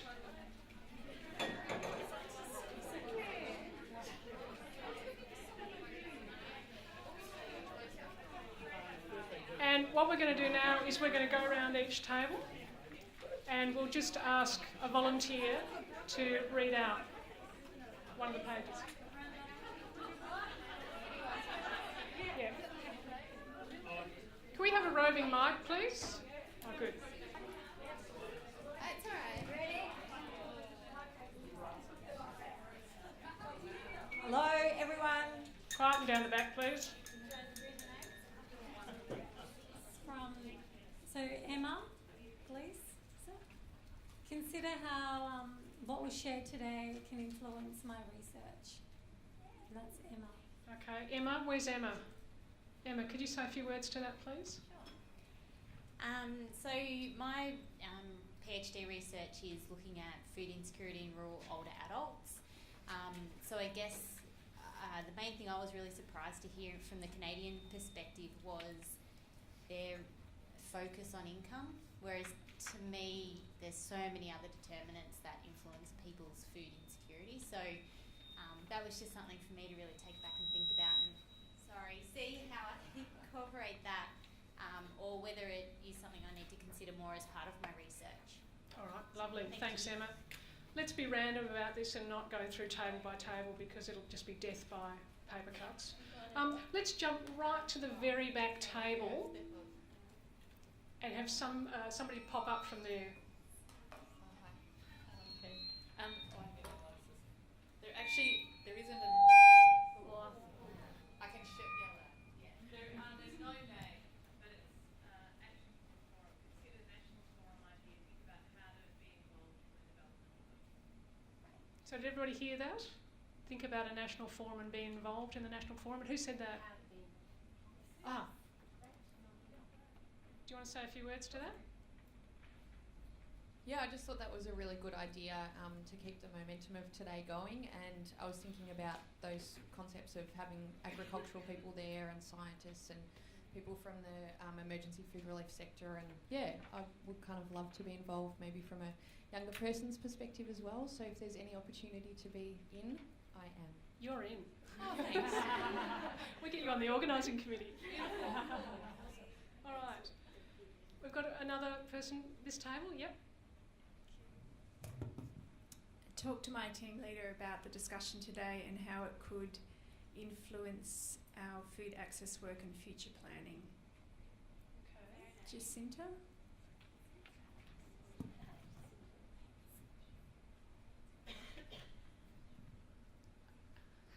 I work for local government, so today has been really interesting to hear about other organisations and what's happening. So for me, that first action would be going back to my team and talking about this today and how that would impact us. So yeah, pretty much what I have written there. Lovely, thank you. What about this table at the front here? Yeah. This is quite interesting, actually. I got yours, Catherine, and I didn't realise that. So action 1, get in touch with Nick Rose to strategise some more. So there's a match made in heaven. And action 2, report back to colleagues in Canada about the exciting work here in Australia and the need to keep advancing our work on income and measurement. Yay. Very good. Catherine, you want to add to that, or are you happy with that? All right, you're clear with that. Okay, this table here, green, lovely green dress, the lovely emerald green. You're going to love this. Write an article for the conversation about today's forum, Sue Booth. I know nothing. Can't remember that. No, seriously, just briefly, as a group we thought we would do that, just to kind of keep building the momentum and putting it out there, basically. So that's my job. Our job. Your job. Okay, anybody else? What table haven't we been to? What about up the back there? Just jump up.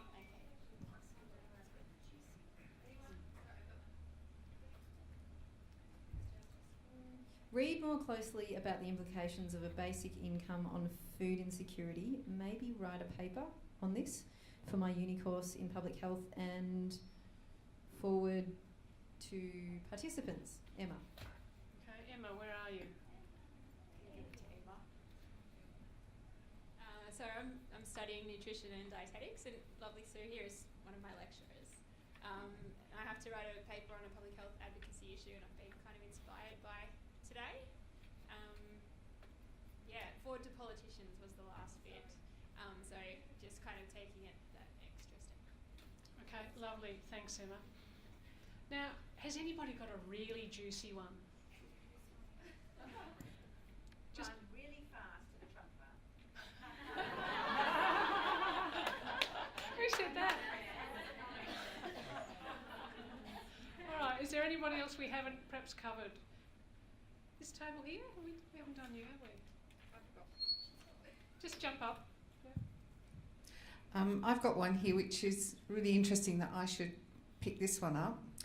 Contact the schools we work with and find out if they have welfare officers so we can find out who the most vulnerable families are in the school, which is exactly what I've done. Wow. And this was written by another Christine Jansen. Christine? Okay. Oh, she's left. Okay. Well, great minds think alike. Definitely. Yeah. Okay, terrific. Any the table right up the second from the back, maybe? Who hasn't had a go, basically? Which table hasn't had a go?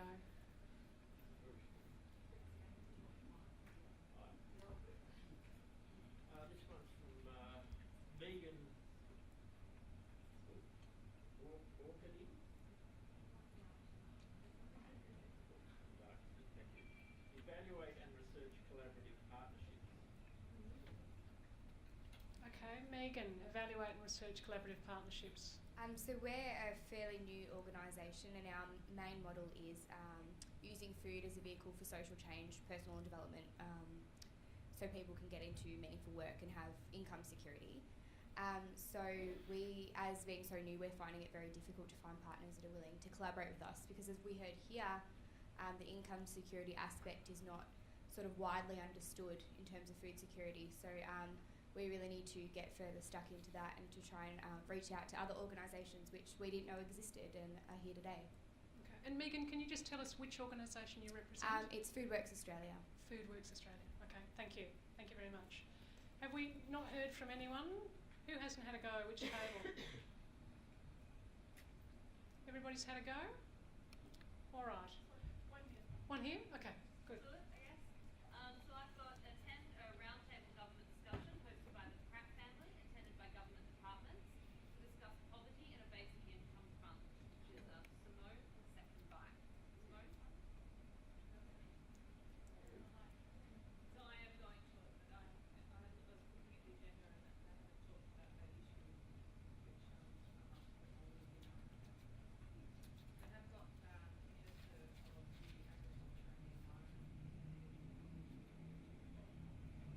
Okay, lovely. Thank you everyone. Thanks for humouring us with this exercise. Please don't forget what you wrote down and keep it in your phone and perhaps progress it when you can. And can we keep all of these? Because we want to see what you do. If you just put it on the table, take a photo of it if you think you might forget that we'd like to hang on to those. Great idea, Liza. I make it nearly 10 to 5, so I just wanted to wind up this session just with a few messages and then finally a long list of thank yous.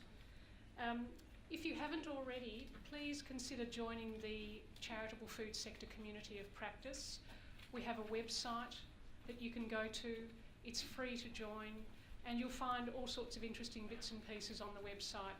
There's reports, there's articles, there's information, and we post things periodically just to keep it updated. But it's a clearinghouse, it's a resource for you just to try and share information. So the address is www.charitablefoodsektor.org.au. Yeah, perfect. And then the top right corner there. And I was just going to say that all the recordings from today will be posting on that website as well. So that's why we've had a video man here doing that for us. Great. Very exciting. Thank you very much. Thank you. As with all workshops, there is a serious component, and that's the evaluation. We'd really appreciate it if you would go to our online evaluation and complete a short survey. That's also at the charitablefoodsektor.org.au website. So in the next couple of days or so, if you've got a little bit of time, please log on and complete the evaluation survey. And finally, just a word of thanks. These events are put on with lots of conversations and collaboration and hard work behind the scenes. And I'd particularly like to acknowledge the organising committee. It was no mean feat getting a bunch of academics to organise a workshop in Melbourne when they stretch across the country. I'd particularly like to acknowledge the really hard work of Sophie Jamieson. Sophie had the job of pulling us all together. It must have been like herding cats at times, but she persevered and was fantastic in finalising programs, agendas, slides. I mean, there were emails flying in all directions. So thank you very much, Sophie. You went above and beyond the call of duty, and we couldn't have done it without you. Similarly, to all the colleagues who were involved, I think we managed to pull it off, thank goodness. I'd also like to thank the panellists. The panellists were just sensational. I mean, I think we really started to, crack open some of those challenges and issues that are facing the sector, and start to unpack them and look at, what's going on here. So thank you very much to those panellists for their time and their contribution. I think it really contributed to the discussion this afternoon. I'd also like to thank the presenters. We had a range of presenters this afternoon from the sector, and I think for me it's just incredibly powerful hearing those voices from the field. These are the people who are at the front line of service delivery around food charity, and without your work, I think we'd be a lot poorer for understanding the situation. I think you give us a real clarity of vision about what is really going on at the coalface. So thank you to those presenters, and we hope to hear more from you in future conferences and workshops. And I think that's about it. I thank you all for coming today and for your participation. And goodness me, at 4 to 5 on a Friday, the room is still full. So I think all credit to you. Thank you so much.